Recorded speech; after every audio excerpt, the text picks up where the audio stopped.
Tenzing and everyone else turned to the source of the sound, seeing a group of tanned, muscular men wearing nothing but fur clothing approach them in a line. "It's the brown-blood werewolves," the arrogant guy said excitedly. He thought this was his chance. He hurriedly fixed his white baggy, robe-like uniform and straightened his posture.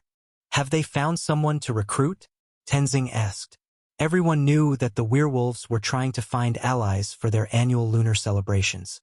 But even he, a part of the Rising Six, found it extremely hard to catch their attention.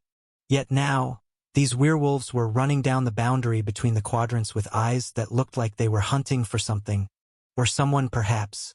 "Ha ha ha. Looks like the heavens have blessed me with an opportunity," said the arrogant man. "They've probably figured out that I'm here." Tenzing couldn't help but click his tongue. "No way they're coming for him, right?" Michael shrugged. "Probably not." "He's coming for us," he said nonchalantly. "Yeah, this is probably just a coincidence." "Wait, what did you say?" Tenzing's eyes widened as Michael and his demi-human ally walked forwards, intending to intercept the werewolves during their arrival. But before he could even say anything, the arrogant man rushed ahead and stood face to face with him. "You said what now?" "Stop being delusional," he said. He seemed to have overheard Michael's conversation with Tenzing. "They're here for us. Well, not me, but my friend over here, Jakku," Michael said, pushing Jakku to the forefront. After seeing this, the arrogant man and the rest of his posse couldn't help but laugh out loud. "Him?" he said, pointing at Jakku. "You could have picked a better lie. Look at this guy." And as much as Tenzing wanted to protect Michael, even he couldn't help but to question his words. He would wholeheartedly believe it if Michael was the one who caught the werewolves' attention. Given his capabilities, that was more than expected. But not the demi-human beside him. During the auction, Michael's allies did show some great talent. But at the end of the day, they were still demi-humans with a limited potential. They couldn't be magnetics. Michael, despite the doubts, remained steadfast. And soon the werewolves arrived. "Stand out of the way. Your lies are just going to get all of us in trouble," the arrogant man said, bumping past Michael's shoulders as he welcomed Chief Lupon's arrival. The werewolves skidded their feet as they came to a stop right in front of the arrogant man. Chief Lupon, who was at the very center of their formation, approached them. "It is an honor to see the famous brown-blood werewolves out in the open. It must be an intervention of the heavens for the two of our groups to meet today. Ha ha ha ha." Wordlessly, Chief Lupon approached, making the arrogant man even more confident. "I come from the great city of Zenthaven, hailing from one of the big companies that are worthy of your allyship. My name is..." Unfortunately for the nameless arrogant man, he would remain nameless even now. Chief Lupon walked past him, not even sparing him a single glance. And even though they hadn't made contact, the arrogant man fell on his ass as Chief Lupon almost brushed past him. The werewolf chief's mere presence sent a chill down the arrogant man's spine. Chief Lupon only stopped once he was in front of Michael and Jakku. Tenzing couldn't help but step back as he realized Michael's words were being proven true. "I didn't expect to see you here, young historian," Chief Lupon said, his eyebrows raised. "He knows you?" Tenzing quietly whispered to Michael.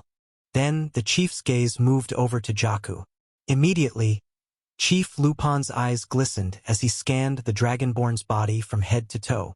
Jakku returned the gaze with a nonchalant stare as if saying, "Whatcha looking at?" Seeing this, the arrogant man got back up on his feet and charged at Jakku. "You don't look at the werewolf chief with that kind of disrespect," he said with a performative anger. His words were only a way to cater to the chief's good side. The arrogant man sneaked a peek at Chief Lupon, expecting a look that appreciated his actions. But instead, what he saw was a piercing stare of hatred and anger. "You dare!" Chief Lupon bellowed, his voice echoing as a wolf's howl. The shockwave sent the arrogant man flying backwards and hitting his posse like a well-placed bowling strike. "Urgh!"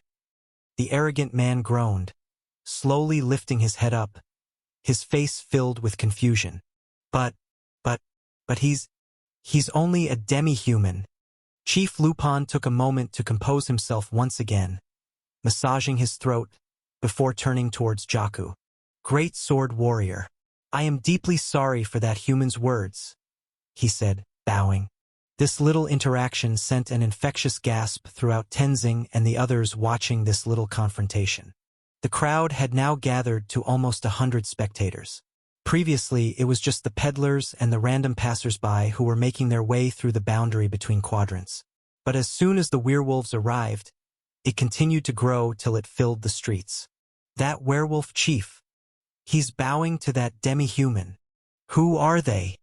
Chief Lupon ignored all the stares and focused on Jaku. Honorable swordsman, we weren't able to meet after the tournament due to unfortunate circumstances.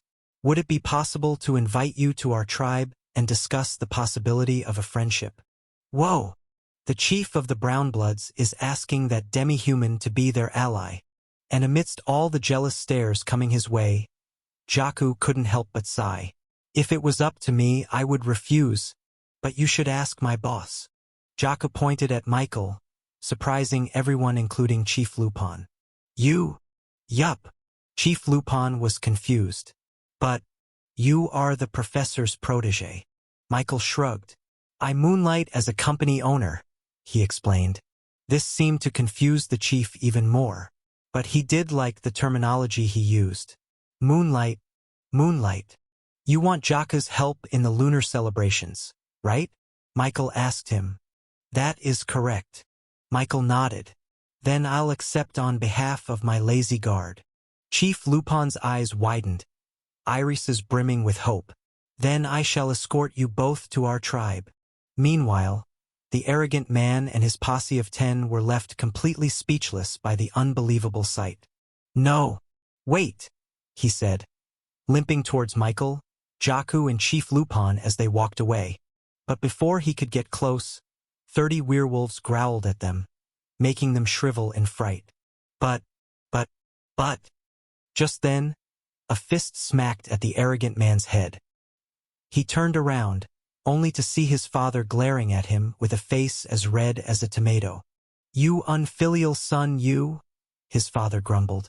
The arrogant man's father took his son's head and forcefully bowed it towards the retreating werewolves. Forgive my son. He cannot distinguish between heaven and earth. He is a frog trapped inside a well.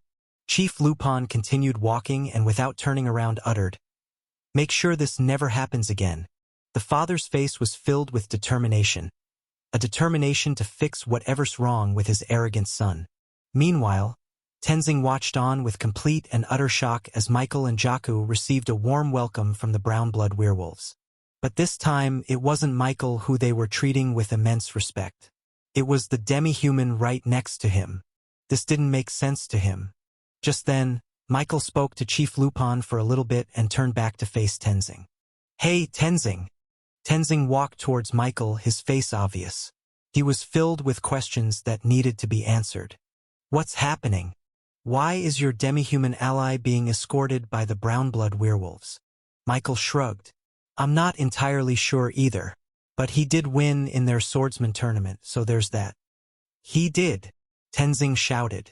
Wait, was he the one that defeated Mauricio Aubert? He'd heard rumors about the Auberts backing out of an agreed allyship with the werewolves. Many speculated it was because of some deal gone wrong, but few knew it was because one of their most talented youngsters was beaten in a tournament. Tenzing couldn't help but look at Jaku once again in a completely different light. His mind couldn't reconcile the fact that a demi-human like him was able to defeat a monstrous genius like Mauricio Aubert. Just like the many others who found out this truth, they couldn't help but go through the calculations to see how it was even possible that a demi-human was able to defeat a magnetic, but nothing reasonable came to mind. Of course, none of them ever thought of Jaku awakening a diva. Then what are you doing? Go with the werewolves, Tenzing urged. He knew just how important it was that a metropolis company was able to secure an allyship with the Brownbloods. I said that I'll catch up. I wanted to ask you something first, Michael said. What is it? Michael leaned in and whispered. Do you have any spare Godforge pieces that you want to sell? I'm planning to buy one with sand dollars. Tenzing's eyebrows raised, surprised by the request. But after thinking about it, it only sounded natural. "It is about time you've awakened to the 5th stage," he muttered under his breath. "Our company is only able to spare about 5 kilos for now." That wasn't enough for Michael's plans, but it was better than nothing. "Thanks. I appreciate anything you can give me." Tenzing nodded, giving Michael a pat on the shoulders. "It's my honor. Now go and secure that allyship with the Brownbloods. My company is much more willing to loan the Godforge pieces knowing that you can pay them back." What? The two were in a misunderstanding. "Oh," Michael muttered. "I'm not asking for a loan. I'm asking if I can buy the Godforge pieces." "You mean?" "Yeah.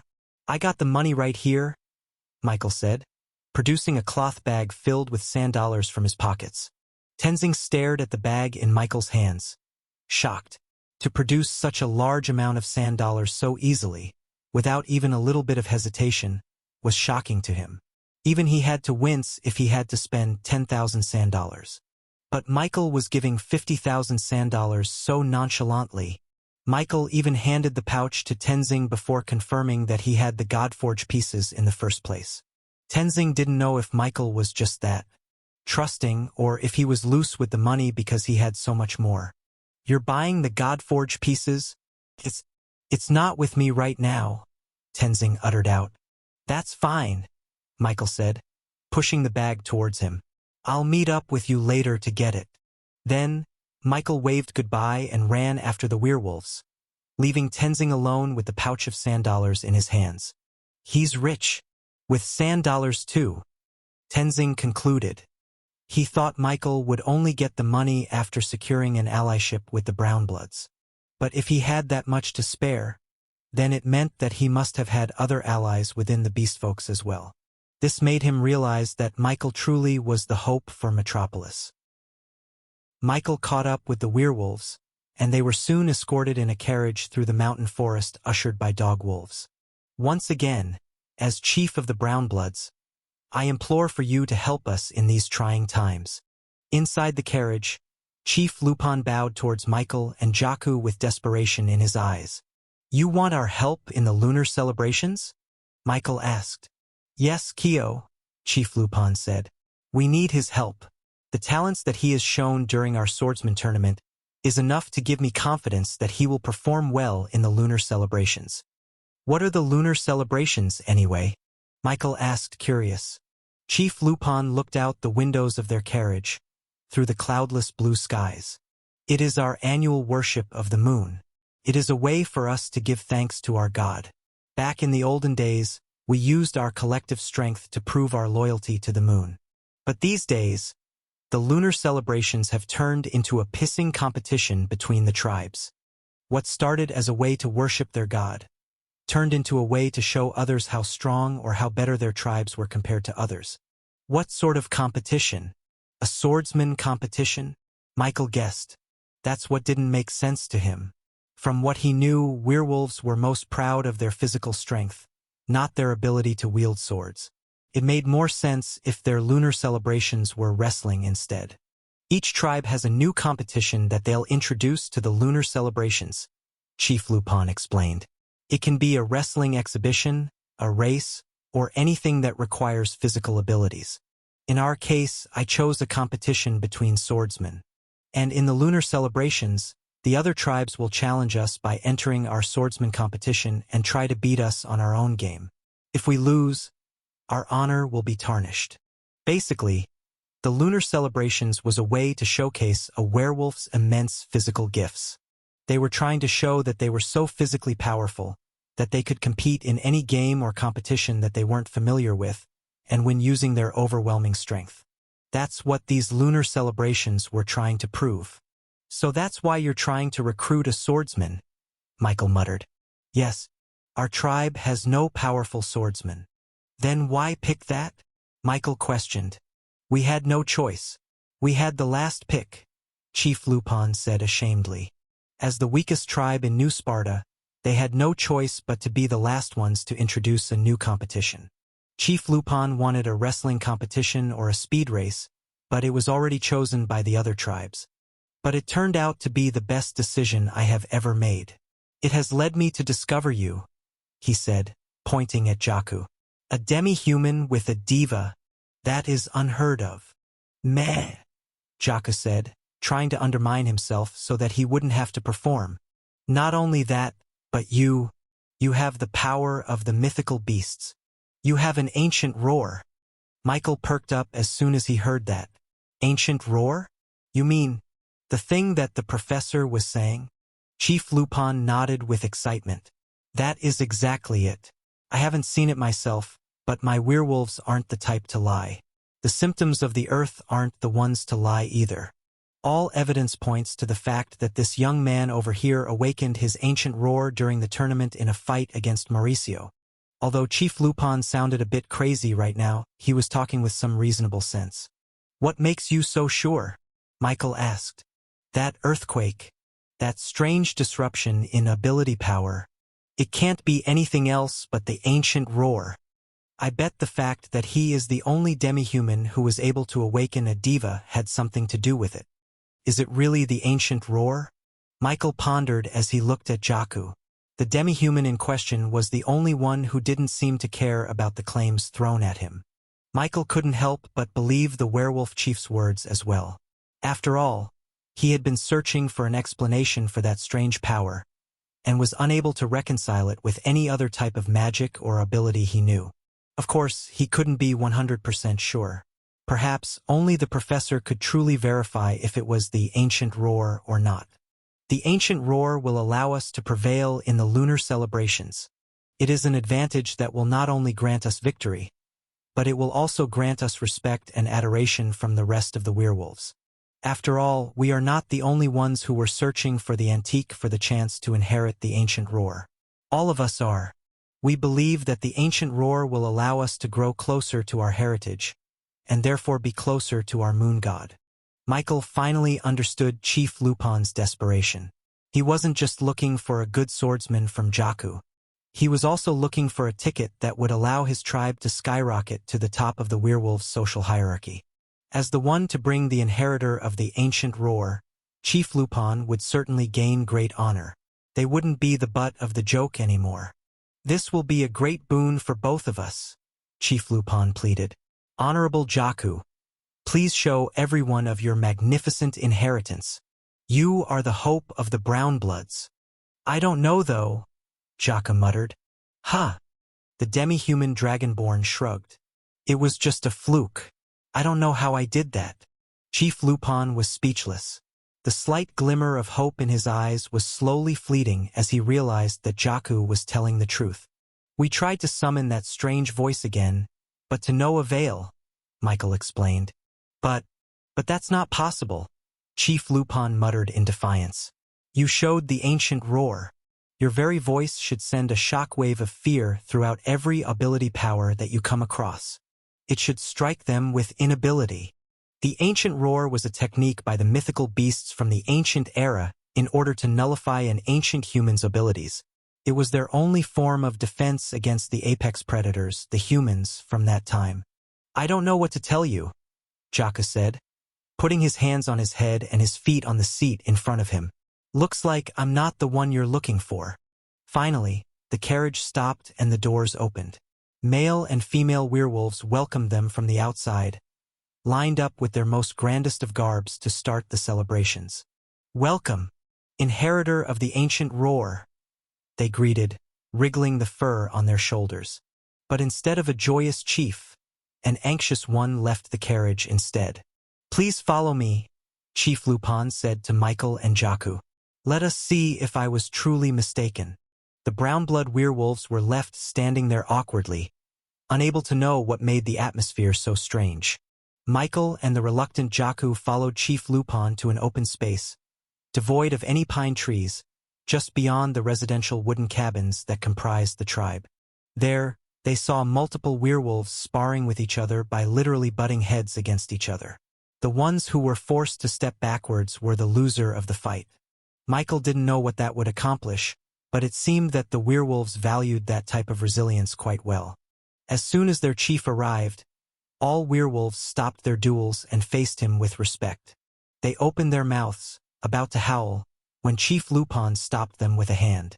"No need for that," he said, before pointing towards two muscular werewolves. You, come forward." Jaku, realizing that he was about to fight two werewolves head-on, couldn't help but look to Michael for an excuse. Michael pursed his lips. "Sorry, man, we need to see if you really have the ancient roar," he said, before gesturing for the two werewolves to start their practice. Immediately, the two werewolves charged towards Jaku from opposite sides. Their speed turned into a blur, before reappearing right next to him, ready to take him down with their hands. Chief Lupon purposefully chose werewolves who were around the 5th Dao, or equivalent to the 5th stage of body formation for magnetics. This way, Jaku would be forced to use every bit of his strength to try and survive. "Ugh!" Jaku groaned, before lightning arced around his skin. Above him, the image of a newly born dark blue dragon with white lightning-streaked scales shimmered into focus. As soon as this appeared, Chief Lupon's eyes widened with excitement. But his gaze was still focused on Jaku, waiting for him to showcase his other power. Jaku drew his katana and swung it towards the first werewolf and intended to separate his torso from his body. His ability power activated, the lightning imbuing his body with lightning speed. But against a 5th stage, that speed wasn't of much use. The werewolf grabbed onto the katana and grasped it with one hand. Even with the blade pressing against his palms, the werewolf was unhurt. Jaku's eyes widened, hands trying to retreat the katana back to his defensive position. What happened next was a thorough dismantling of Jaku's defensive stances. The speed that he relied on so much was of no use against the thick skin of these werewolves. Not only that, but their pure power and strength could overcome his lightning ability all the same. The werewolves harassed Jaku with light punches, not enough to hurt, but enough to make him wince. "I surrender. Boss? Boss!" Chief Lupon bit his lips in worry as he saw nothing change within Jaku. He thought that a high-pressure situation would force Jaku to use his ancient roar, just like what happened with the tournament. But despite all the beatings he took from the werewolves, he never once showcased that tyrannical voice. "Let me try this," Michael muttered. He turned to Jaku and shouted, "You can leave, but if the werewolves catch you, you'll stay." As soon as he said that, Jaku's entire body glowed with a blue gleam, lightning coursing through his skin. And just as the two werewolves behind him charged, he turned back and shouted, "Stay back, you dogs!" A tremor reverberated in the ground, coursing from Jaku's center, spreading outwards until it reached the two werewolves coming for him. The two were in the middle of using their abilities drawn from their Dao heart, evidenced by the glowing tattoos that were sprawled all around their bodies. The one on the left used a power from deep within his inner wolf, his legs starting to grow twice its size. Long, brown hair began to grow outwards from his ankles to below his knees, making it look like the guy had fur boots on. This was a power that allowed the werewolf to increase his speed by a substantial amount, basically drawing from his own wolf form. Meanwhile, the other werewolf tapped into his own wolf's explosive upper body. His tattoos that were sprawled across his chest began to glow, allowing it to balloon in size. This power was meant to restrain someone, allowing the werewolf to exert tremendous pressure that was enough to crush a stone into powder. The two werewolves, with their powers activated, ran after Jaku with the intent to restrain him. But as soon as that voice reverberated through the air, one of them stopped in place. "Stay back, you dogs!" The werewolf with furry legs was stricken by an invisible pressure, his body unable to move even a single bit. The glowing tattoos of a bonfire etched on both of his upper knees began to dwindle, eventually turning dimmer and dimmer until it finally turned dormant. The power that was gathering at his feet weakened, causing an imbalance within the werewolf. He expected to dash at an extremely fast speed, but the weakness in his lower body forced him to tumble forwards, head smacking into the cold, hard ground. However, the other werewolf remained unaffected. He charged towards Jaku at his normal speed, his 5th stage Dao allowing him to catch up to the Dragonborn and restrain him by hugging his chest and pinning his arms to the side. "Erg!" Jaku groaned, struggling to escape from the werewolf's grasp. Fine. I lost." The werewolf let go of his grip, allowing Jaku to drop down on his own 2 feet. Jaku massaged his shoulders, his face showing unpleasantness. He was extremely displeased with himself because his speed wasn't enough to let him escape. But contrary to his sentiment on this little sparring session, Michael and Chief Lupon were in a state of complete awe and shock. Chief Lupon's expression was more of elation and relief. His guesses were right. That voice that Jaku produced was an ancient roar. It was a tyrannical power, causing one of the werewolves to lose his control over his own ability power, making him completely powerless. Michael, on the other hand, saw things a little bit more clarity than the Brown Blood Chief. With his drone watching, he saw the moment when Jaku's strange voice was produced from his throat. In that instant, an orange glow reminiscent of a God-forged piece emanated from Jaku's larynx. And with those words, "Stay back, you dogs," a net made out of ability power threads shot out from Jaku and encompassed the whole training area, as far as the sound could reach. It was like a spider web had manifested in the air. When one of the werewolves awakened his Dao heart, the ability power threads that was supposed to wrap around his legs and empower it with a physical boost suddenly entangled themselves onto the webbing in the air. More accurately, the 2 threads seemed to be attracted to each other, magnetized by some unknown force, and twisted into each other like a weave. That was the reason why the werewolf suddenly felt his power weaken, why he couldn't move his body the way he wanted to. But strangely enough, the other werewolf was able to move through the ability power web as if he was a ghost. The threads that wrapped around his chest didn't interact with the webbing at all. It was as if the 2 were in a completely different dimension. This allowed the werewolf to catch up to Jaku and use his Dao heart as normal. Why did the voice react differently? Michael asked himself. Why would the ability power threads entangle with each other? Michael then remembered that each thread was distinctly different from each other. Pure ability power, one that was stored in the God-forged pieces in the heart, was made up of individual strings. Only once when a magnetic used their ability power did it transform into something else. Those strings started to bend and knot in a completely new shape and pattern. Michael guessed that those specific knots and bends were what allowed ability powers to produce the wide ranges of magic amongst magnetics. It was what allowed those strings to become a power that ranged from a simple physical boost to a power that could make time stop entirely. Is it possible that those 2 threads were similar to each other? The 2 couldn't be completely identical, but perhaps there was some degree of resemblance between them that caused the 2 to suddenly entangle with each other. Jaku's ability power is lightning-based. The werewolf's Dao power is based on his inner wolf's physical capabilities. Upon first thought, there wasn't much overlap between the 2. But then he realized. His speed. Jaku's lightning allowed him to be imbued with tremendous speed.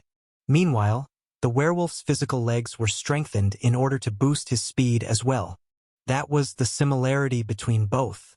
The only conclusion that Michael could come up with was that his ancient roar only works on powers based on speed, Chief Lupon muttered, reaching the same conclusion as Michael. Curious, Michael approached him. What does this mean? Chief Lupon's face was still in the middle of processing this information. Yet even then, there was a smile slowly growing on his face. This means that Jaku has complete dominion over any ability power based on speed. His ancient roar allows him to disable others' haste, only making himself empowered within the battlefield. This realization sent a wave of awe and shock in both Michael and Chief Lupon. Michael had never heard of such an overpowered ability. Complete dominion was right. With a single word, he could make everyone else around him as slow as a normal person. It was as if only he deserved to be fast. This is a revelation. The original ancient roar worked on every single ability power, disabling them completely. But even with this inferior version that Jaku had, it was still a completely dominating power in a world devoid of anything else better. Michael walked over to Jaku and patted him on the shoulders. Looks like you got something overpowered. Congratulations, he said. But despite learning that he had such a power, Jaku was less than enthused. I can make everyone else around me slow? He asked, disappointed. Is that so bad? Michael asked him sarcastically. Yes. Why would I want my enemies slow? I want them to be fast so that the fight would be over sooner rather than later. Michael gave him a love knock on the head. You idiot. Then, just defeat them while they're slow. Chief Lupon and Michael did some more tests on the lazy Jakku, confirming their guesses about his ancient roar. His voice could only reach those who had a speed-based power. This included a physical boost that most werewolves had. For example, they tested it to a werewolf who had the power to increase the effectiveness of his own punches. Essentially, it had two aspects, one for speed and one for power. They found out that the werewolf's punch slowed down to his normal speed, just as they predicted. However, its power was not diminished at all. When that slow punch landed, it delivered the same destructive power as before. They also tested it on a werewolf who could throw javelins with extreme power. The result was the same.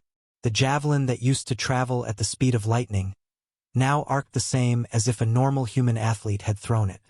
But as soon as the javelin landed onto the dummy target, it eviscerated the straw body, leaving nothing but charred ashes in its wake. Any reality-altering speed is disabled, Michael concluded.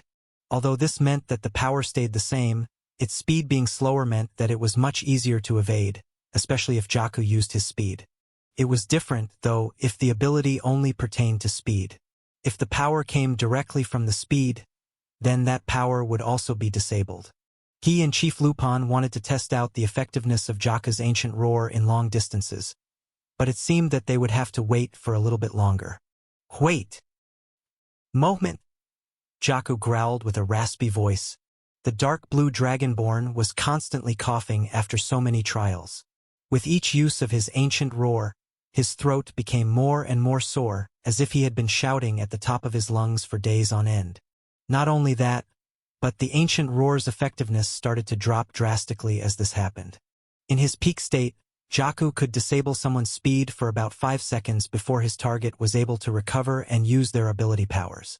Once Jakku's voice became hoarse, that effectiveness lowered down to 2 seconds to 1 second, then a few milliseconds. Michael stopped the testing once he saw the adverse effects of overworking the ancient roar. He was afraid that Jakku's voice wouldn't recover. Thankfully, though, after resting and relaxing his voice, Jakku returned to normal, and so did his ancient roar. They did a few more testing and found out that the stronger the opponent, the more resistant they were to the ancient power. When faced against an opponent that was 7 stages ahead of him, Jakku's ancient roar only lasted for half a second. This might seem insignificant, but in the heat of a battle, half a second was the difference between life and death. The fact that Jakku's voice could even affect those in the 8th stage and higher was an astounding feat that would be feared by anyone. Even with only half a second of effectiveness, Jakku could basically stunlock his opponent by frequently activating his ancient roar. There was a problem with overuse, but this was almost insignificant for most normal fights. Unless they lasted for literal hours, Jakku could easily spam his ancient roar until he turned the tides of battle. This is even more amazing than I thought. Chief Lupon celebrated. With this ancient roar, Jakku could completely dominate the lunar celebrations. He took a deep breath and straightened his posture.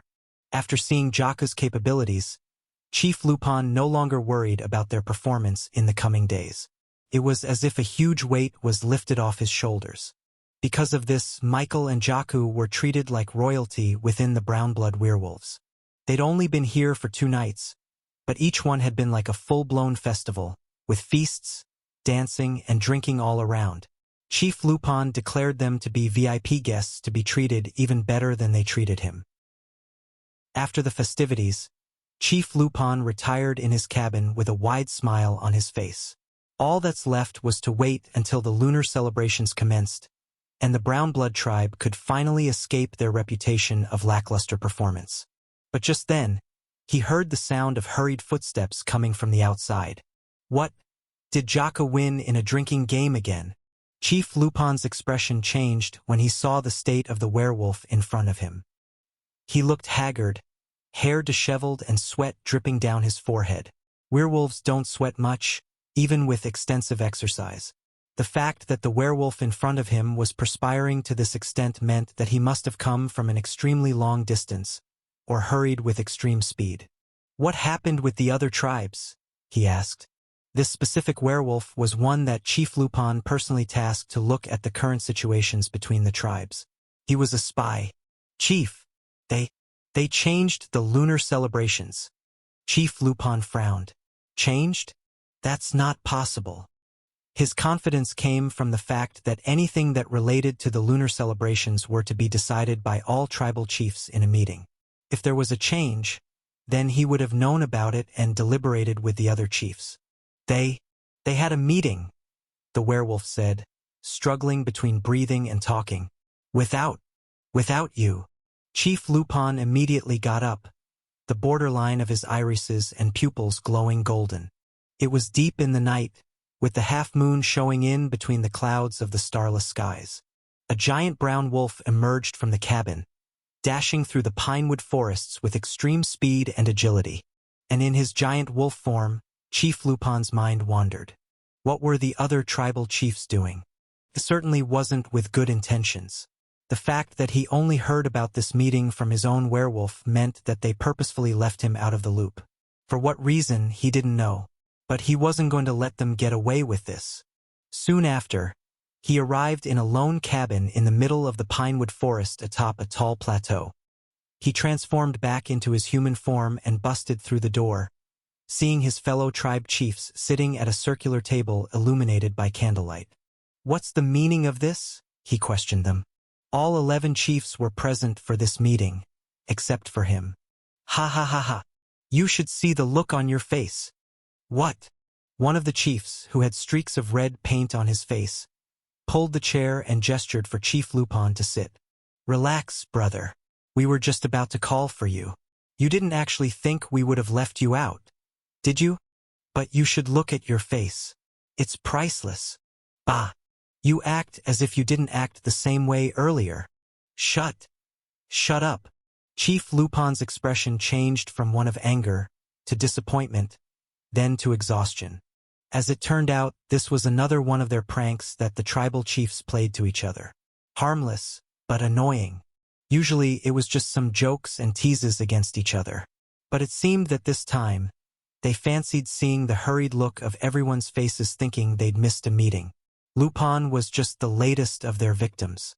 "Now, gentlemen, let's talk about the lunar celebrations." Although they called it a meeting, the discussion turned into nothing more than a boasting competition. All around him, Chief Lupon heard, "Ho ho ho, we've truly stepped up our game this year. None of you will be able to beat us." "I doubt that, Chief Blark.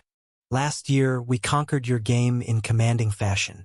But this year, our friends within the human factions will show a complete reversal in our standings." "Hopefully a good change, right, Chief Lupon?" said one werewolf sarcastically. Lupon sneered at the obvious snide remark. "Before you ask that, you should change your hygiene first. Your breath stinks, Chief Arlo." Laughter spread around the room as the bald werewolf chief turned around and tested his breath. After that, he dared not to say anything bad, fearing a foul smell would spread from his mouth. "Oh, by the way, I heard that you allied yourself with the Lionhearts," Chief Decker mentioned one of the werewolves. They all turned towards a frail-looking werewolf with bags under his eyes. He was the only one in this room who didn't look like the typical werewolf from fantasy media. Chief Decker nodded. "Yeah, by some luck, we managed to ally ourselves with them." Many congratulated him, but Chief Lupon couldn't help but let his eyebrows betray his true thoughts. Lionheart. They got the Lionhearts as their allies. The Lionheart name was well known throughout the world, not just in the royal continent. After all, the previous Sword King bore that name. He was a master of the most versatile weapon in the world, a sovereign in the path of the sword. He was the Heavenly Knight of the Sword, before he passed away and left his title to the current Heavenly Knight, the Swordmistress Eldia. The rest of the Lionheart family was not that far off from that reputation. Generation after generation, they were able to produce monstrous talents in the sword, and nothing but the sword. Many think they monopolized it. And if Chief Decker, the leader of the Spined Fur tribe, allied with a family of that caliber, then it meant that they would have powerful swordsmen by their side. This only spelt nothing but doom for Chief Lupon's plans. Damn it! He thought he would finally get a chance to triumph against the other tribes with the swordsman tournament in the lunar celebrations. But the damned Lionheart family completely ruined those plans. Chief Lupon, as I recall, you said that you wanted to do a swordsman tournament, right? One of his fellow chiefs asked. That is correct, Lupon replied furtively. With the spined fur tribe securing allyship with the Lionhearts, wouldn't it be appropriate if they conducted the swordsman tournament? The other chiefs sitting at the table expressed their agreements with nods and hushed agreements. Chief Lupon had no choice but to stay silent, which the others took to mean as his consent. Then it is decided. Chief Decker, we anticipate a good swordsman tournament with the Lionhearts. Here. Chief Decker shyly accepted their congratulations, before he turned to Chief Lupon with an apologetic look. Sorry, Chief Lupon, for taking your competition. Lupon pursed his lips, choosing not to say anything. If he wanted to, he could have stood his ground and kept the swordsman tournament for his own tribe. But after hearing the news about the Lionhearts, he started to have doubts. Even Jakku couldn't defeat the Lionhearts all on his own. Their talents with the sword went beyond just speed. It was sense, intuition, and everything else. Damn! Chief Lupon inwardly cursed. Ahem! Let us not let a good time distract us from our goals. They all turned around and faced an old man, who was still clearly at the prime of his physical prowess. His stature was large, accentuated by his broad shoulders that took up almost half a spot on the chairs. Upon his words, the meeting slowly lulled into silence, as if they were all waiting for his next words. No other werewolf chief commanded this much respect. After all, he was the chief of the Fanged Moon, the strongest and most respected werewolf tribe in their entire community. This lunar celebration is meant to bring us tribes closer to each other. Do not forget that the competitions are supposed to bring joy to us werewolves and the moon. We will not forget, Chief Beowulf.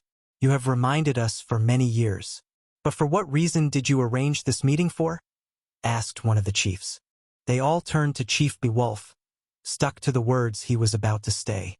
He was the reason they were all gathered here today. It is because I have received news from our homeland. They are willing to give out a supply of moonstone to the eventual winner of the lunar celebrations.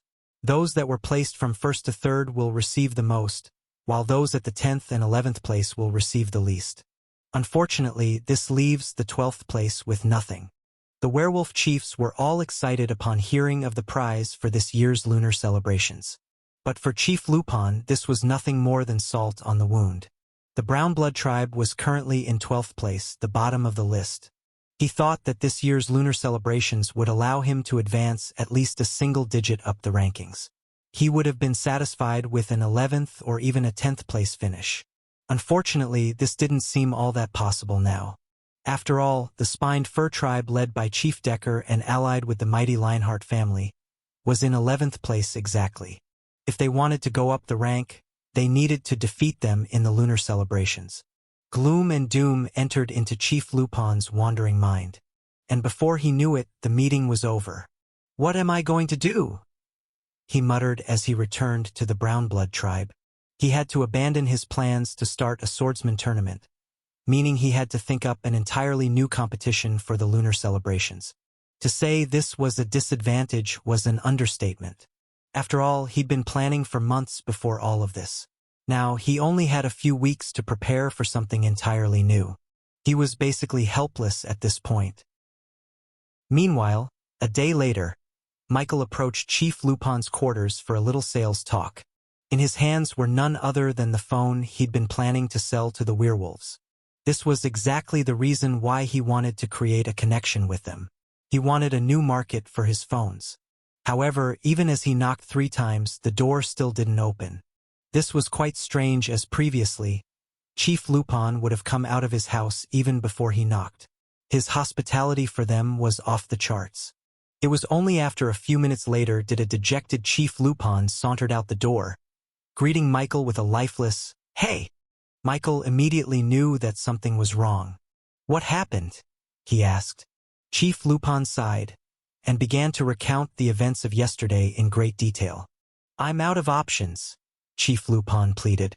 But Michael wasn't as dejected as the werewolf chief. In fact, he was quite curious. A new competition, you say? How about baseball? Baseball? Chief Lupon asked, completely clueless. After what Michael just heard from the Brownblood chief, it seemed that the competitions in the lunar celebrations were nothing more than a sports festival for werewolves. It seemed fitting as well, since the werewolf chiefs seemed to have a penchant for childish pranks echoing back to youth in their school days. Going by that logic, what better sports was there to introduce other than the national sport of Reborn? Baseball. When he first heard about the change in the lunar celebrations, Michael wanted to urge Chief Lupon to continue with the swordsman tournament. After all, he was quite confident in Jaku's skills. Despite his debilitating flaw of being lazy, the Dragonborn had a SS-class talent in the sword after all. No matter how talented or how powerful those guys from the Lionheart family were, they had no chance against someone like Jaku, especially with his unique advantages like his natural magnetism as well as newly discovered ancient roar. He wanted Jaku to compete and be well known within the werewolf tribes, as well as the other beast folks in general. But then he had a thought. What if he took this chance to introduce baseball instead? Chief Lupon did say that the swordsman tournament would still happen, only this time, it was arranged by the Spined Fur tribe instead of the Brownbloods. And according to the lunar celebrations rule, all tribes would participate in that tournament to showcase their natural physical talents. This meant that Jaku would still get a chance to show off his skills. Meanwhile, the Brownblood tribe would then introduce the wonderful sport of baseball to the rest of New Sparta. It was like killing two birds with a 160 km/h fastball. I have never heard of this baseball, Chief Lupon muttered with doubt. Michael smiled. Well, you're in for a treat.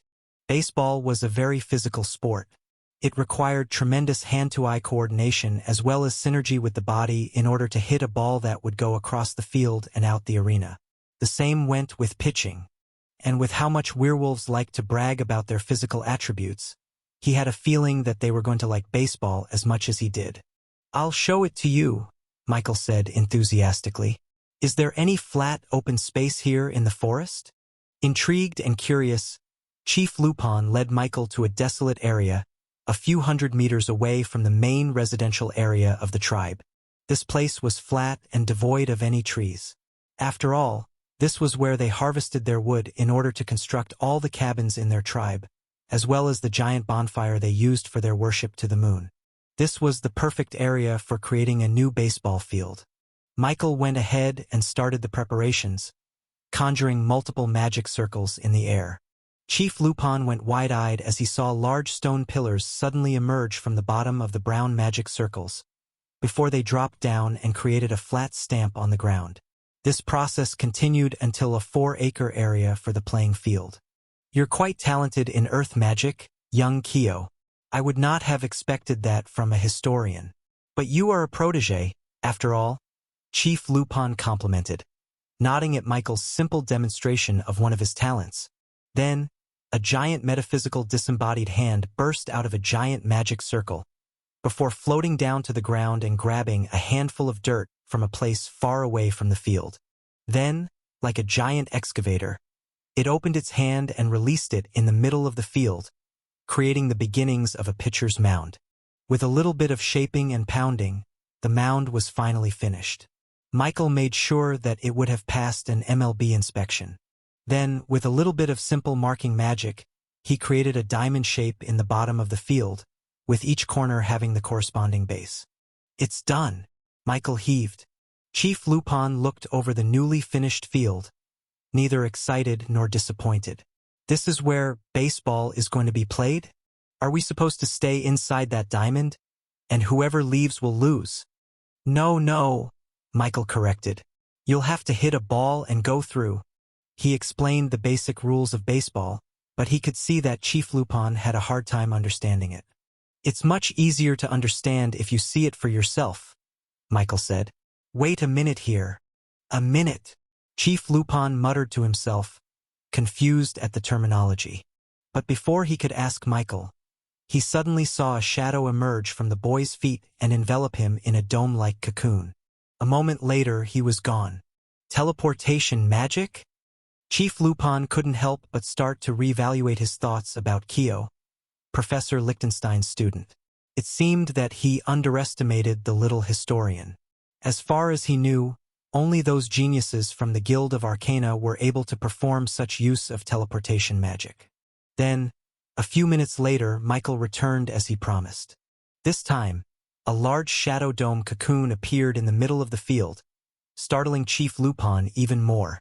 Once the shadow cascaded back into the ground, he saw multiple people standing there beside Michael. There must have been more than 20 of them.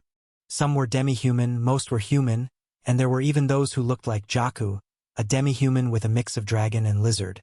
Michael stepped up and introduced them. Chief Lupon, these are my friends.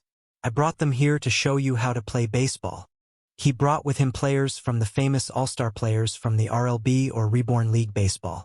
He made sure to bring his best players because they would be playing with the werewolves later, and not only did they have immense physical strength, but they also had ability powers to boot.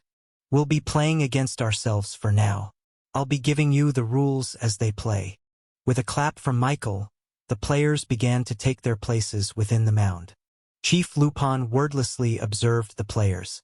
They were mortal, those without a god-forged piece or a Tao heart. But despite that, he could feel a sense of pressure from their eyes. And coupled with the yellow and gold uniform they all wore, they looked like a battle-hardened veteran army sent to another war. With a whistle, the baseball game started with a red Mankey demi-human pitching. It was followed by a satisfying dink before the ball flew to the skies, before falling down perfectly into a satyr's gloved hands in the outfield.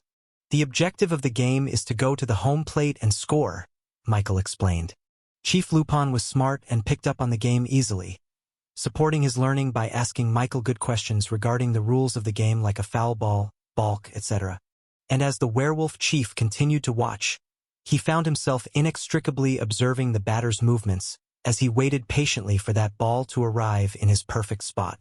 And when it did, Chief Lupon tensed his body, imagining himself hitting that ball out of the park. Finally, the game ended, leaving Chief Lupon with a serviceable knowledge about baseball. He knew the basics as well as all the rules within those 9 innings. And his takeaway was simple. I just have to hit that ball out of the field? He asked, almost mocking the simplicity of the game. Michael chuckled. Yup, that's basically all you have to do. As a werewolf, Chief Lupon was extremely confident about his physical capabilities. They were nothing if not strength-filled brutes. So, an action as simple as hitting a ball with a bat looked extremely easy, almost childish even. Even if he lowered his power to that equivalent of a first-stage body formation magnetic, he felt as if he could easily hit the ball in a home run every at-bat. In fact, he wasn't just confident about himself. He was confident that the entirety of the Brown Blood tribe would find themselves having a solo home run in every inning. Ha ha ha ha. Don't get too overconfident now, Chief, Michael chuckled. That was just an exhibition game. Our best wasn't playing yet. Behind Michael were the Dragonborns, Fudge, and a few of his Unity clones ready to play. Shiina and Amissu were diligently stretching their bodies, while Jaku, Fudge and Zion were taking it easy. His Unity clones, on the other hand, acted just like any other human in the field. Of course, he made sure to change their physical appearance so that no one would be able to tell that they were his clones. Following the naming convention for his first clone, he named the 3 as Charlie, Delta, and Echo. These were the 3 clones that he got from the last test of the obelisk, meaning they were the ones who had a second-stage body formation cultivation. He left behind Alpha and Bravo to tend to the phones to make sure their schedule wouldn't be too messed up and he could still deliver as he planned. All in all, his players were in the very early stages of the body formation realm. Still, they were magnetics. They stood a chance against the werewolves. So, ready to play? He asked Chief Lupon, throwing a fastball towards him. The werewolf chief caught the ball and smiled. The next day, the newly constructed baseball field became filled with spectators and players alike. Yesterday, they spent the whole day letting the brown blood werewolves become familiar with baseball, just like with Chief Lupon. Coincidentally, they all had the same reaction. You just had to hit the ball? Michael could only chuckle to himself. Baseball was much deeper than that. But of course, he wasn't going to let their advantage go so easily. He was going to let them experience it themselves. Once the players all got to their positions, Michael whistled. "Play ball." For the first inning, the Rebornians were going to pitch first. And on the mound was none other than Charlie, a female version of his clone who was almost 6 feet tall, had dark long hair tucked under her cap, and a gloomy expression on face coupled by bags under her eyes.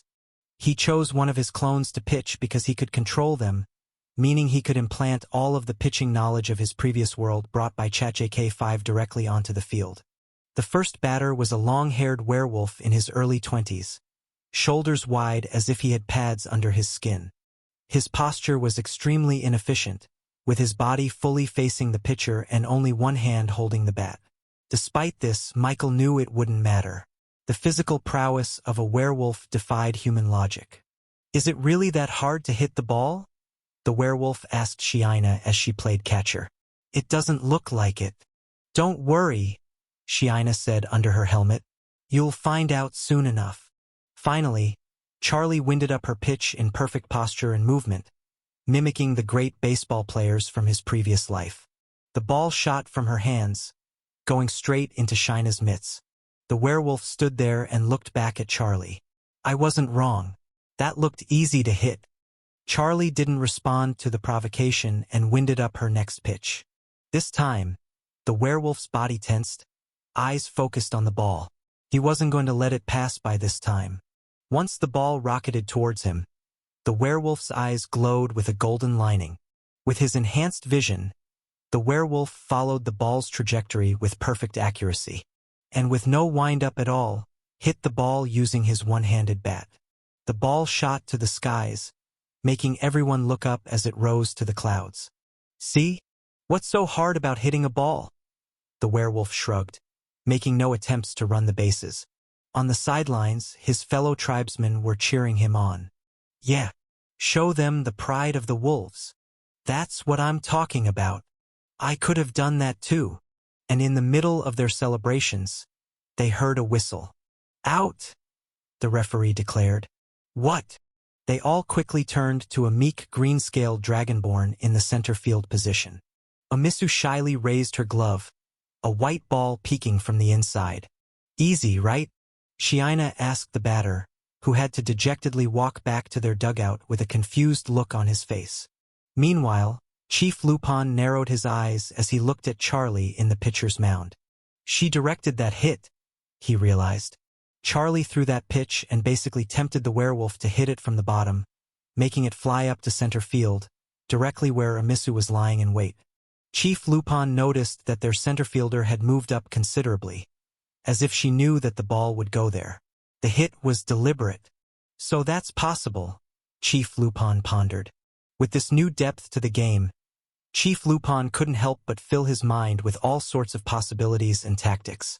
His eyebrows furrowed, as if he was a coach trying to find a counterplay for their opponent's schemes. Unbeknownst to him, a small smile had formed on his face. Meanwhile, the next batter was up. This time, it was a werewolf who was considerably smaller than the first one. However, unlike him, this second batter knew how to hold the bat properly. He copied the Rebornian's posture from yesterday, keeping right foot solid and his left foot as his pivot. "I'm gonna make sure to hit it there," the batter pointed, showing his intention to hit the ball in between the center fielder and left fielder. That way, it wouldn't get called out like the first time. The werewolf let the first pitch pass him by for a called strike before he decided that was enough of an observation. He memorized its speed and trajectory. So once Charlie winded up her pitch and threw the ball towards him, he knew the exact timing to hit it. But just a few meters before the ball reached the plate, it suddenly curved downwards. The batter tried to fix his bat, but inadvertently hit the top side of the ball and caused it to bounce on the ground in front of the second baseman, who threw it to first in a flash. Out! The brown-blood werewolves turned completely silent as the easy game turned out to be much harder than they thought. They expected to get a home run on every at-bat, but the first two werewolf batters weren't even able to advance a single base. And now there was only a single out left in the inning. What was that? The ball suddenly fell. It changed directions. That must be the magic that humans are so proud of. No. If it was magic, our werewolf senses would have picked up on it and been able to anticipate it. A single curveball threw a wrench in all their plans. As werewolves, they thought that the best way to pitch was to throw it as hard as they could, turning it into a rocket that couldn't be hit. It wasn't intuitive for them. Throwing breaking balls required a lot of finesse and technique that required not just strength, but finger flexibility as well. Werewolves were adept at ripping apart their prey with their claws, but they weren't used to holding the ball weirdly in their hands. So as much as they tried to figure out the secret to that curveball, they would remain clueless as the third batter was finally up at bat. Chief Lupon stepped up, giving a nod at Shiina and Charlie. Suddenly, the whole baseball field turned serious, anticipation filling within the spectators. Who was Lupon? He was their chief, the strongest werewolf out of their entire tribe. If there was anybody here who could hit a ball, then it was him. Of course, for this baseball game, Chief Lupon limited his strength only to the second Dao, equivalent to the cultivation of the pitcher, Charlie. But even then, Chief Lupon wasn't just strong. He was smart and perceptive. Watching by the sidelines, he was able to see the exact ball movement as soon as it left Charlie's hands. He saw how her middle and index finger ran along the seam of the ball with the thumb as support on the bottom. He precisely saw how each finger created the movement within the ball that allowed that curve. With his true cultivation equivalent to that of a nascent spirit realm magnetic, seeing such details in such a fast movement was extremely easy.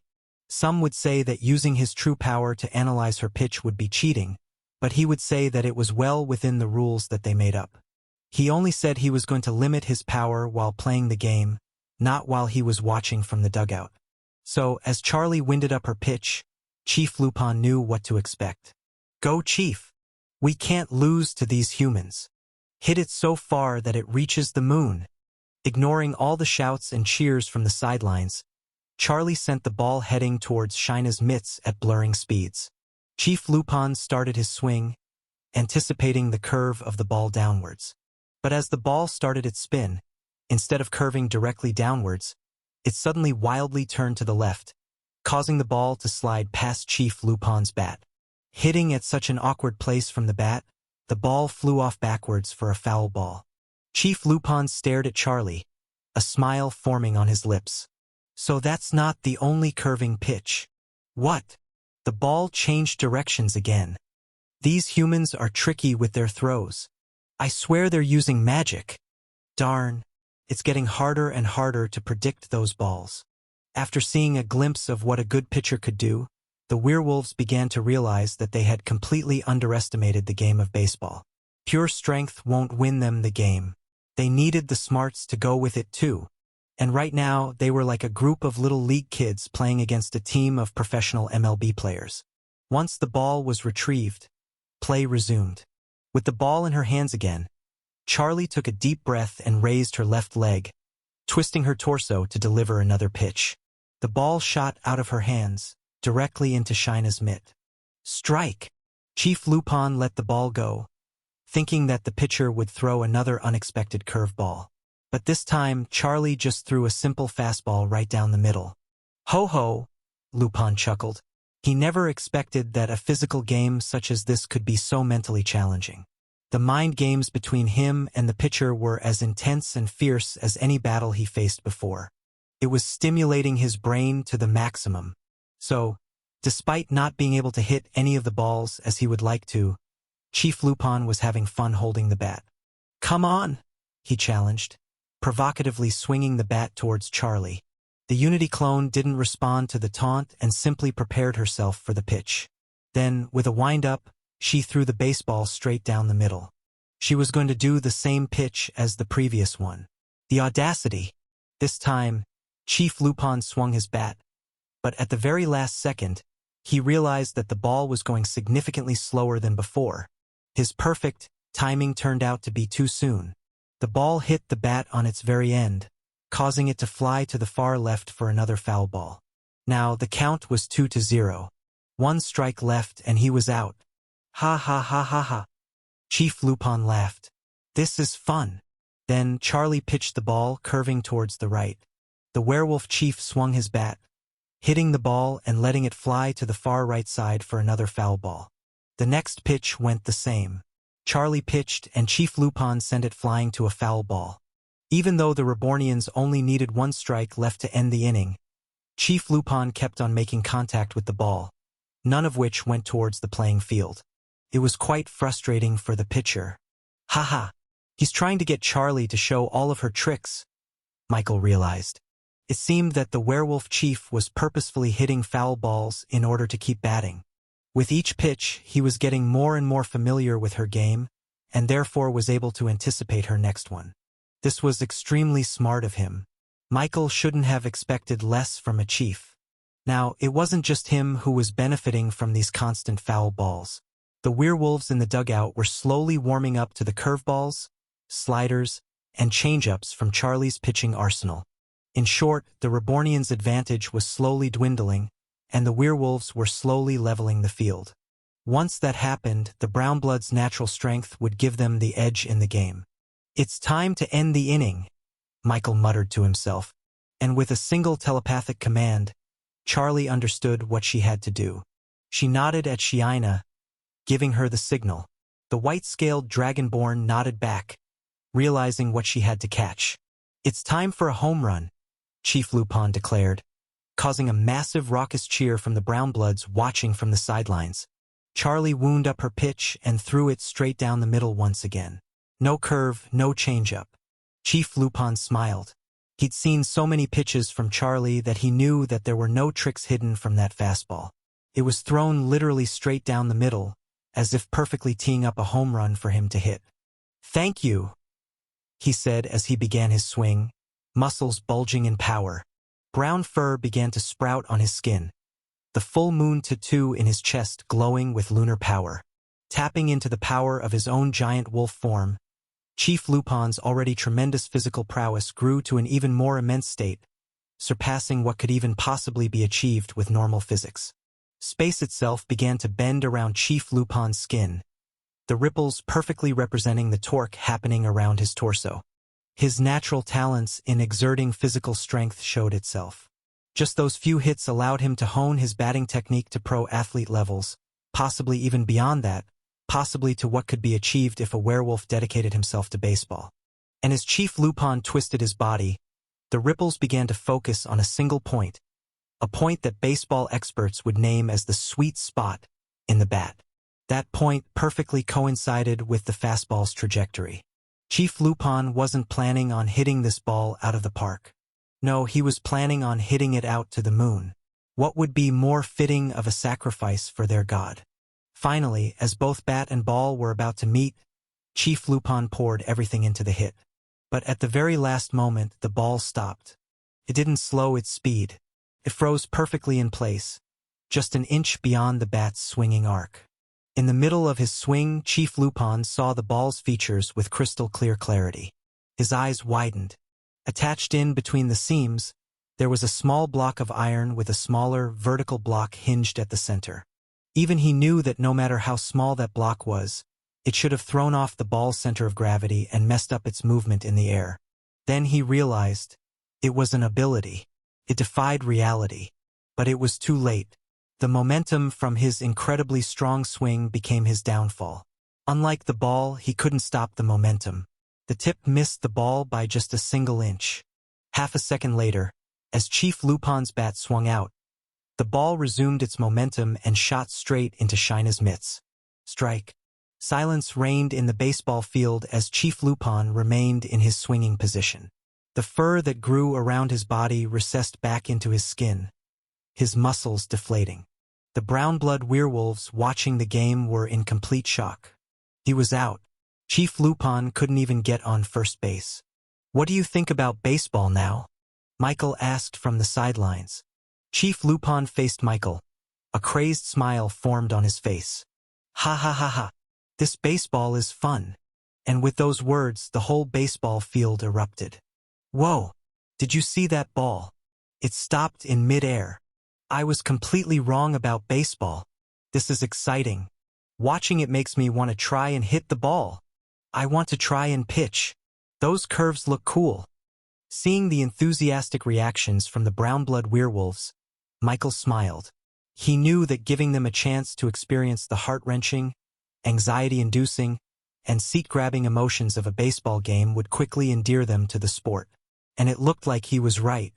Chief Lupon then picked up the baseball from the ground. "But it isn't over yet. This time, I'm pitching," he said, holding the ball with tremendous grip. Finally, it was time for the Rebornians to try and hit Chief Lupon's pitches. Now normally, Michael would have thought that this was easy pickings. Werewolves didn't have the knowledge and finesse to throw complicated breaking balls. All they could do with their immense strength was a fastball, which was easy to hit with enough anticipation. But boy, oh boy, he was wrong.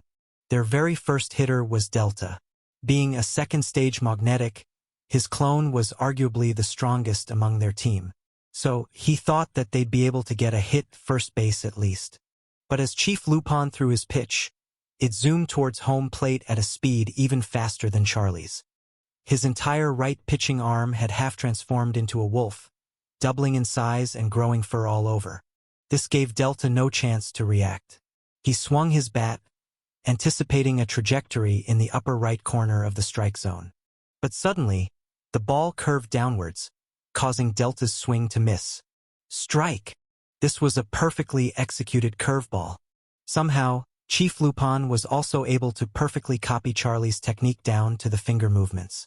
Michael completely underestimated how talented Chief Lupon was in baseball. The wolf was a natural, coupled with his immense physical strength. His pitches became completely unstoppable. His pitches' curves, speeds, and slides were completely exaggerated, to the point where Michael started to doubt if there was a controller in the ball assisting its movements. It wasn't long before a third strike was called out, forcing the second batter to come up at bat. It was Echo's turn, another second-stage magnetic unity clone. However, Michael doubted that the results would change from the previous one. And he was right. Chief Lupon achieved a perfect strikeout against them, leaving only one chance for the Rebornians in the inning. This time it was Charlie's turn. Unfortunately, it seemed that the werewolf chief would have his revenge. Chief Lupon threw a pitch which Charlie immediately swung at. However, it seemed that her bat was too slow as the ball reached the catcher's mitt even before she got in the middle of her swing. Strikeout! Somehow, a first-time baseball player achieved an immaculate inning. He threw a no-hitter in 9 pitches. Michael couldn't believe it. He may have introduced a genius to baseball. With the Rebornians' chance over, it was now time for the werewolves to have another chance to bat in the second inning. Thankfully, it seemed that not every werewolf was as talented as their chief. They were able to hit the ball semi-consistently, but the Rebornian defenders were able to quickly recover the ball and throw to the bases. The Brownbloods were able to have runners on the second and third bases at one point, just one hit away from scoring, but thankfully, Charlie was able to close it out with a fly ball that was caught by the first baseman. Despite the inning ending with no runs scored, Michael wasn't relieved. After all, his team was going to bat against a monster of a pitcher once again. He thought that their best batters were his Unity clones, but even they were helpless against him. His next hope were his Dragonborns, but they were all in the first stage of body formation. They were still one stage lower than Chief Lupon's current weakened state. We have no choice but to bunt, he thought. Their first batter was Zion. The red-scaled Dragonborn approached the field, holding the bat in both hands with a confident look in his eyes. Chief Lupon, standing at the mound, observed the male youth Dragonborn with a discerning eye. He noticed it before, but now that he got a better look at him, it truly did seem like he was the same species as Jakku. And after observing the Rebornian dugout this entire time, he concluded that they were indeed brothers, family alongside the other similar-looking demi-humans with them. Their cheers and playful banter proved that. "Just swing your bat," Shiina said, her hands crossed on her chest and chewing bubble gum like a hardened coach. "Don't forget to plant your feet squarely." "Oh, shut up already, sis. I know what I'm doing," Zion grumbled. Chief Lupon quietly glanced at the dugout, his eyes focusing on the white-scaled and the green-scaled Dragonborns. Those two girls were observing him just as much as he was observing them. Then, his gaze returned to the batter in front of him. "They are of the same species," but they do not possess the same power as he does. He used his piercing eyes to peer through Zion's body. A golden lining appeared around his pupils and irises as he used his nascent spirit realm cultivation to see through the power hidden inside the demi-human. He glanced at Zion's chest, his nose twitching as he sensed a powerful gathering of magic in his cores. So he's powerful in magic as well, he concluded. It seemed that it wasn't just Kyo who was talented in the mystic arts. His gaze went up from his stomach to his chest, looking at his heart. Seeing nothing of importance, his eyes quickly moved up to his throat. He concentrated, squinting and leaning forward as he tried to get a semblance of that ancient, powerful magic hidden in his voice. But there was nothing. He thought that red-scaled youth was just like Jaku, but it seemed that he was simply hoping for nothing. Shaking his head, he concentrated on the game. With the ball hidden in his glove, he winded up a simple pitch. The ball rocketed into the strike zone, causing Zion to swing his bat wildly. His swing looked the same as the other werewolves, sloppy, amateurish, and relied entirely on brute force. The pitch landed directly into the werewolf catcher's glove for a called strike. Zion brushed it off, saying, "I wasn't ready yet." However, the second and third pitch proved that hitting Chief Lupon's pitch wasn't a matter of being ready. It was about skill. Zion swung wildly the next two pitches, hitting none of them. "Strike 3, you're out." Zion smashed the bat in the ground and cursed. "This is why I hate baseball. Why can't I just punch the ball?" Michael expected this outcome. Zion was never really good at baseball or holding any other weapon for that matter. He was only good at using his fists, which thankfully he was extremely adept at with a SSS class talent. Otherwise, he would just look completely incompetent. Their next batter was someone Michael and Chief Lupon both had high hopes for. Jaku dragged his feet to the field, holding the bat in his shoulders. "Let's get this over with," said the lazy Dragonborn. Instead of a normal batting stance, Jaku held the bat beside his waist, the barrel hiding behind him. The baseball bat replaced his katana, which was now ready to be unsheathed at any time. Chief Lupon held the ball in his hands, taking a deep breath, before winding up a fastball pitch right down the middle. With the ball speeding down towards him, Jaku's lazy eyes suddenly focused, as if a switch had been turned up inside his head. Lightning arced around his dark blue scales, his speed being powered by his intense need to finish this baseball game and sleep soon after. A visage of a young blue-scaled dragon appeared above him, its eyes flashing lightning. The whole world seemed to slow down as the ball creeped right in front of him. He swung his bat sideways from his waist, making crisp contact with the ball, letting it fly off into the air. And without a moment's hesitation, he ran for the bases. Just like a lightning strike, he reached first base, already rounding out to get to second. At this point, the ball was still very early in its ascent, needing a few more milliseconds before the pull of gravity arced it downwards. Jaku reached second base, immediately running towards third with only a flash of blue lightning in his wake. Then he reached third, looking like he was going to reach home base even before the ball hit the ground. But just then, a tremor quaked in the ground as the dirt in the pitcher's mound got disturbed. Chief Lupon was nowhere to be seen. But if one looked upwards, they would see him in the skies, hand outstretched to perfectly intercept the ball as it continued on its arc. It landed on his mitts before he started to fall. The werewolf chief landed with a quaking thud on the ground, feet apart. He looked towards home base just as Jaku stepped to the plate. "You're out," he said with a grin. The werewolves erupted in furious applause. Their chief just saved them from a run. Who would have thought that he would jump up so high that he would catch the ball before it even reached the ground? And according to the rules, it was still a live ball. Jaku was out. Michael couldn't help but shake his head with a chuckle. The physical abilities of a werewolf was a cheat in baseball. How do we even stop that? This was an exhibition match. Results didn't matter. After all, Michael already achieved his goals. The brown-blood werewolves were addicted to baseball. Among the spectators, he saw them mimicking hitting with a bat and pitching the ball during the game. Suffice it to say, they loved baseball. Despite that, Michael still wanted to win against Chief Lupon and the others. With how naturally gifted they were in learning baseball, this was perhaps the only chance they'd get in beating them. Once the Brownbloods got some more practice in, they would be a force to be reckoned with. We have to know how to hit those pitches. So, before the next batter came onto the plate, he gathered everyone and gave them a simple instruction. Make Chief Lupon throw as many pitches as possible. He was going to copy the werewolf chief's tactics and use numerous batting attempts to slowly learn his style. It didn't matter if they only got a hit during the 9th inning. As long as they got used to his pitches, they had a chance. So, the third batter finally took their place. Amissu shyly approached the home base, her head downcast. Her siblings cheered her on from the sidelines. "Go, sis," Zion shouted. "You won't be able to hit it, but at least try to exhaust him, yeah?" "Shut up," Shiina grumbled. "Amissu, you're the one who plays baseball more than us. Just play like normal." Amissu pulled the hard hat closer to her face, hiding the embarrassment in her cheeks. Then, once the umpire asked if she was ready, she put on her game face and nodded. Chief Lupon winded up his pitch and threw it hard towards her, its speed far surpassing anything he ever threw before. But at that moment, an invisible shockwave emanated throughout the baseball field. Michael immediately stood up, his eyes wide with shock and surprise.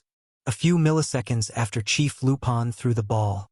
During that instant, Amissu stood at the batter's box in the middle of her swing. Her eyes, which were usually calm, avoidant, and even downright antisocial, were now brimming with a golden light that lit her whole body into a radiant fire. Above her, a golden mist made out of rotating lights started to form the visage of a giant green egg, whose surface was filled with an embossed engravings of natural accents. A storm brewing in the skies, greenery and moss spreading across a field, a vortex forming in the deep seas, all images of the violent and destructive tendencies of nature. In her heart, the God-forged pieces that lay dormant now pumped out power, spooling out a single thick golden thread that unraveled, each strand beginning to weave around her arms, her legs, her hips, all the muscles she needed to swing a bat.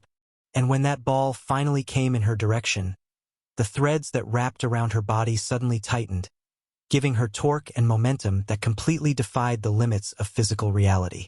She swung her bat at a speed even faster than the ball, the barrel almost disappearing into a single line.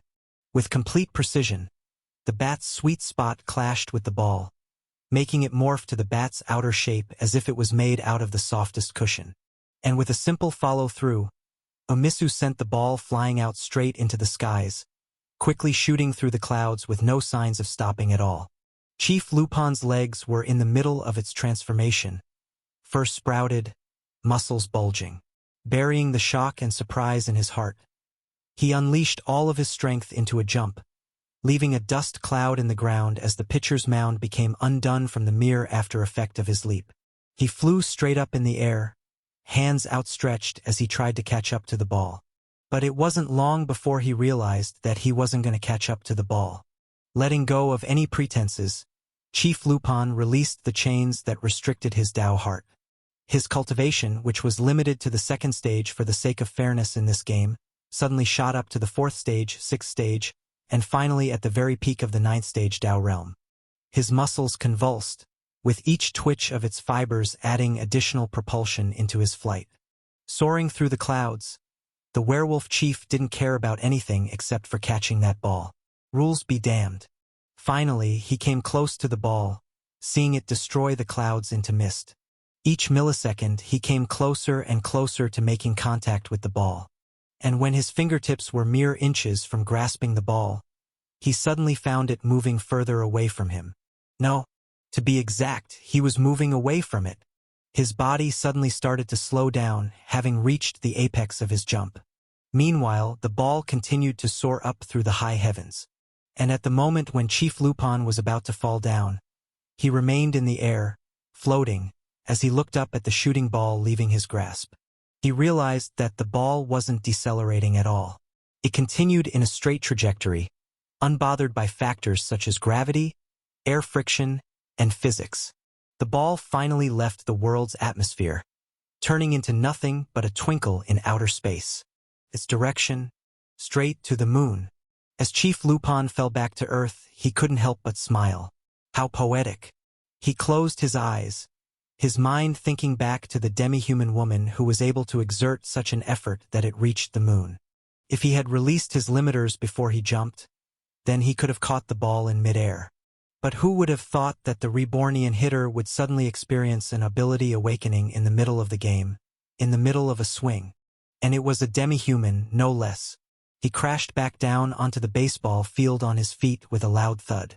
The mere force of the fall would have broken anyone's legs into pieces, but the werewolf chief was able to return his cultivation back into the nascent spirit realm, allowing his natural defenses to soak up the damage. Then he quickly straightened his posture. In front of him, he saw the green-scaled dragonborn look up at her own diva with surprise and shock. It seemed that even she didn't know how she awakened. The moon has graced us, Chief Lupon thought to himself. Becoming allies with the only two demi-humans surpassing their limits must not be a coincidence. It must have been a gift given to them by their god itself. He began running towards Amissu, ready to throw her into the air in celebratory euphoria. But it seemed that her family and friends got there first. However, his excitement was suddenly sapped after he heard the lackluster responses from the Rebornians. "Wow, finally, huh? Congrats, sis," Zion said, clicking his tongue. "I knew you could do it. You've worked hard for this," Shiina said, giving her sister a big hug. "I mean, not to toot my own horn, but the fact that I awakened mine first without working hard means that training doesn't matter at all.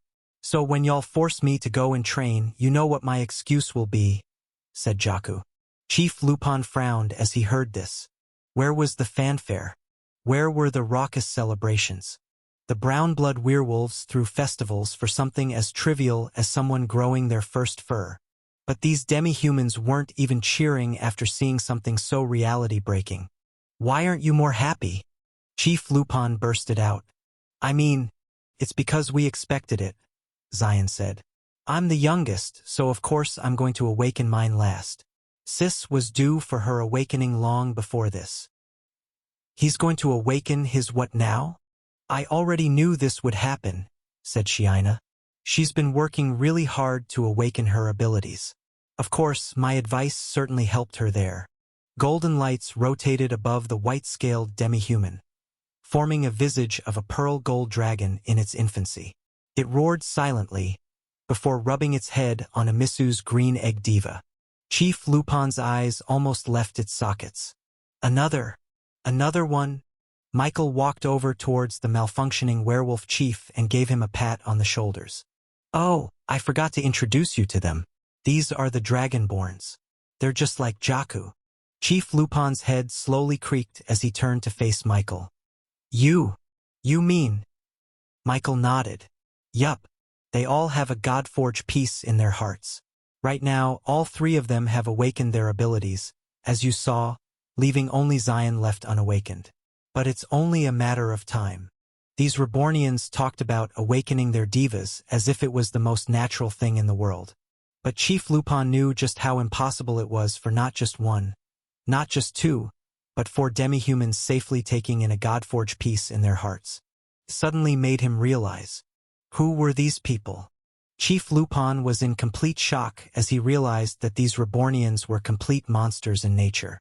Somehow, they solved one of the most unsolvable problems in the world. They figured out how to let a demi-human become magnetic. He wanted to sit down and process all of this information. When he first met Jaku, he thought he was seeing a once-in-a-million-years talent that he happened to discover lying in the sand. But as it turned out, he was just one of 4. If these Dragonborns were anything like their older brother, then it was very well possible that they also had the capability of using that ancient voice of the mythical beasts. But thankfully, it seemed that only Jaku had that power. Chief Lupon was in the nascent spirit realm, but even he didn't know if his Dao heart could take that much shock. The baseball game was unceremoniously stopped after that unexpected awakening. Chief Lupon was not in the mood to throw a baseball. He wanted to talk with Kyo and find out what the hell was happening in their company. Why were his demi-human guards defying logic? Unfortunately for him, it seemed that the Brownbloods loved baseball more than he expected. They urged him to continue playing, so he relented, letting them play without him. So, the Brownbloods and the Rebornian humans continued to play the 9 innings, while Michael and Chief Lupon returned to the tribe to start the much-needed talk. Sitting down on his fur sofa, Chief Lupon was finally able to relax. Seeing the familiar hunting trophies on the wall made him feel grounded, made him feel that this wasn't a dream. After all, sitting opposite him were Kyo and the Dragonborns, the source of all this craziness. So, these Dragonborns are magnetic. Michael nodded. Yep. After taking a deep breath, Chief Lupon nodded. He was starting to make sense of all this. Just then, a small patch of darkness emerged from one of the wooden pillars of the cabin, moving directly towards Chief Lupon. A second later, Fudge jumped out with a big OL smile on his face. Clad with his mithril artifact cape, as well as the black rogue outfit beneath it, the little slime looked like the prized stuffed animal of an edgy teenage child. Chief Lupon stared at him. A monster.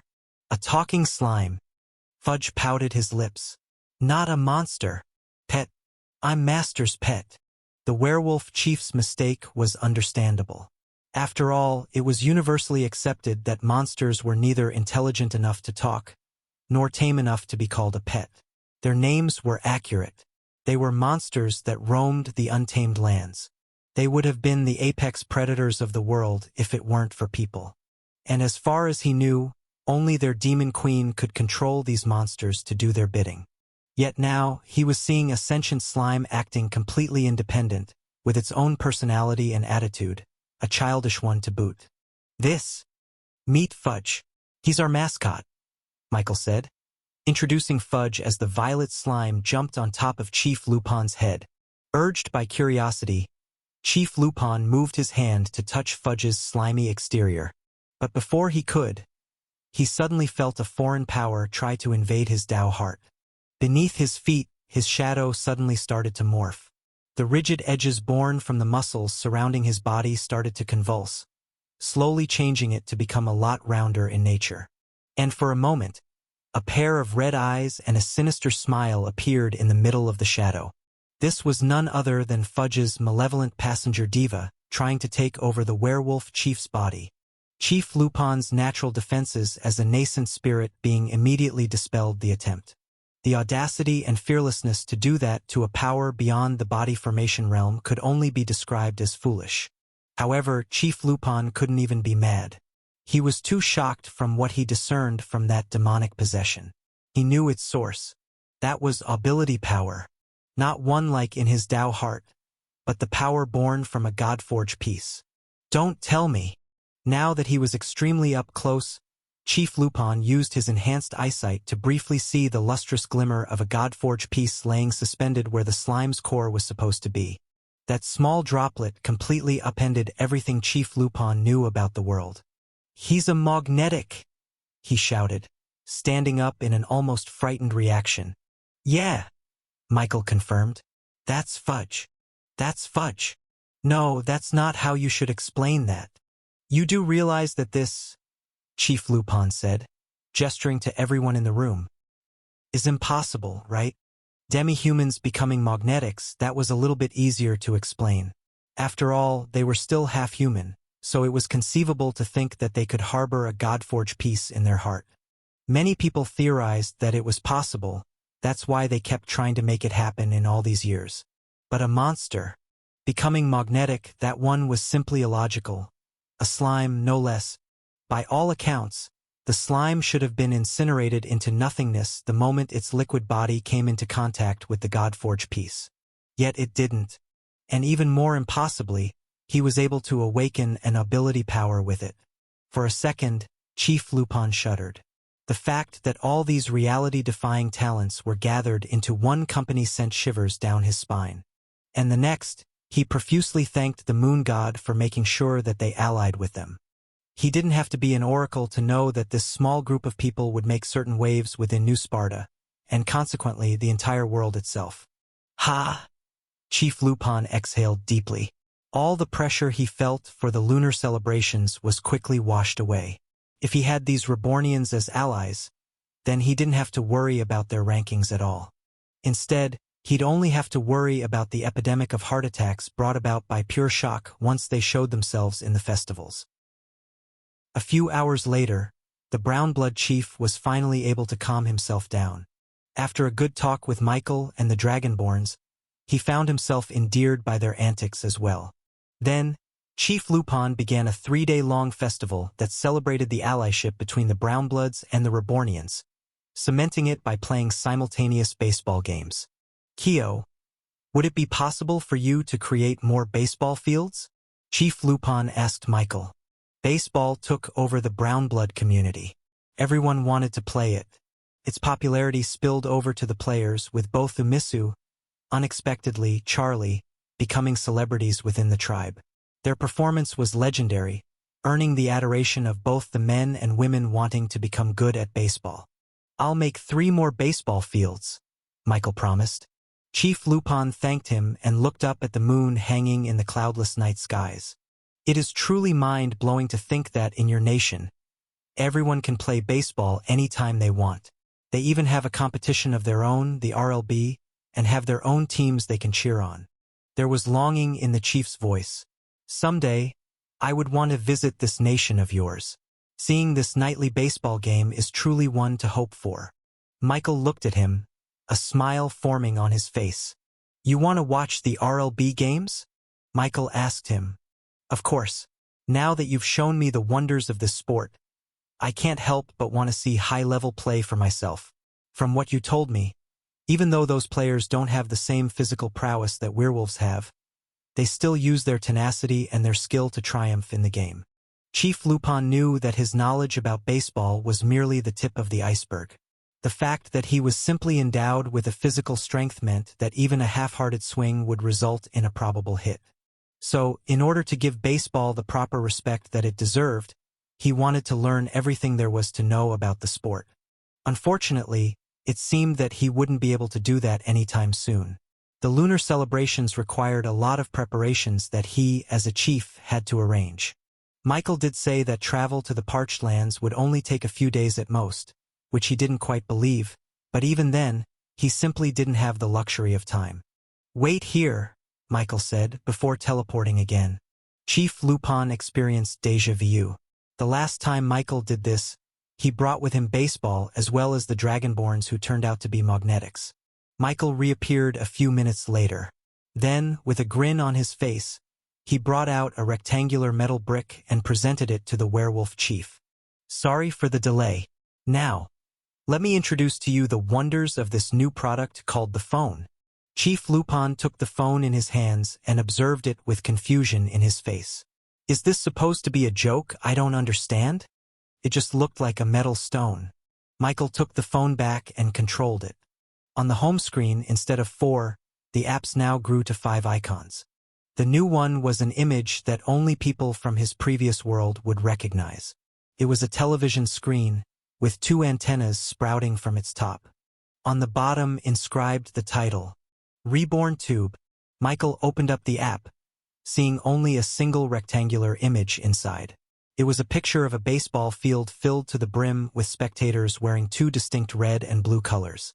How did you fit a portal inside something so small? And why does my nose not sense any magical spell from it? Dash. But when he tried to put his hands through the portal, he inadvertently touched the play button, causing the image to start moving. Moon heavens! Chief Lupon gasped. A loud raucous cheering boomed out of the phone's speakers, startling the werewolf chief. What's happening? For an instant, he thought he was seeing a portal that led straight in the middle of a war. But as he got his bearings, he realized that those were not screams of pain. Instead, they were cheers of celebrations. Then, the video panned closer to the field, with Chief Lupon immediately recognizing that iconic diamond plate from a near top-down perspective of the field. That's baseball. They're playing baseball, he realized. The video continued to show as a baseball player in a red uniform pitched a fast slider for a called strike. Soon after, the spectators in red cheered once again, waving their merch paraphernalia in the air. This is a video captured live from the arena, Michael said nonchalantly. Video? Live? Chief Lupon muttered. These terminologies escaped him, But he could see that this little metal brick showed a perfect replication of reality that was on the other side of the continent, thousands of miles away. You mean to tell me that this game is happening right now? Michael nodded. Yeah. But how can this be? I don't see any magic nor ability power coming from this object. That's a trade secret, Michael winked. Just know that with this phone, you can watch all the RLB games live from the comfort of your own home every night. After hearing Chief Lupon's desire to see the games, Michael was struck with inspiration. He remembered that one of the most popular apps in his previous life was a video streaming service. It was a staple of his and everyone else's life back then. So, with a little bit of help from ChatJK5, they easily created another app on the phone. Since he didn't have time to create a camera, he used his drone and connected it to the phone, live streaming the arena in crystal clear quality. In the future, he would either create a normal camera to stream the game, or he would dedicate a mini drone to be in charge of the app's videos. But for now, this would suffice. He was able to perfectly show the potential of the app to another customer. Chief Lupon wasn't even able to say anything more about the phone since he was too enthralled with the current baseball game. Oh, what a close one. It looked like he was out. Michael chuckled. The chief was hooked. After showing him the live streaming app, he demonstrated the other uses of the phone, such as taking pictures, calling, and even summoning a delivery for this thing called beer and soda. So, do you like the phone? Chief Lupon faced Michael with another crazed look on his face. This phone is magnificent. I must have it. Our tribe must have it. Just the mere fact that they could watch baseball from this little metal brick made it a non-negotiable need in their lives. I can only manufacture. We need 1,249 phones. About 100 phones for now. Chief Lupon immediately wanted to purchase a phone for the entire tribe, knowing that they would appreciate all of its features. Not only that, but this was a product that cannot be found anywhere else. He'd be an idiot not to buy as many as he could. We'll take all that you can give, Chief Lupon said. But I wish that you can provide everyone with a phone in the near future. Michael nodded. He was only comfortable accepting so many orders before he was able to create the phone factory. Here's the payment. It is blessed by the moon god itself, Chief Lupon said as he slid a fur-lined chest towards Michael. After hearing the price from Michael, the werewolf chief didn't hesitate to bring out his coffers. Michael opened the chest, indeed seeing a mound of sand dollars equaling to 1,000,000. He was sure of it because this was not the first time he saw 1,000,000 sand dollars. Now, he had more than 2,000,000 in his inventory. He had so much more than what he even knew what to do with. I should really start spending my money. He decided that his next step was to finally visit Serena and the other mermen in the new Sparta lake. He needed Sue drops. After all, he hadn't even made a mini drone dedicated to Jakku yet, even though it had been more than a few days after his awakening. Now, he also had to make one for Amissu, given her recent awakening. Not only that, but he also had to look for more people willing to sell Godforge pieces.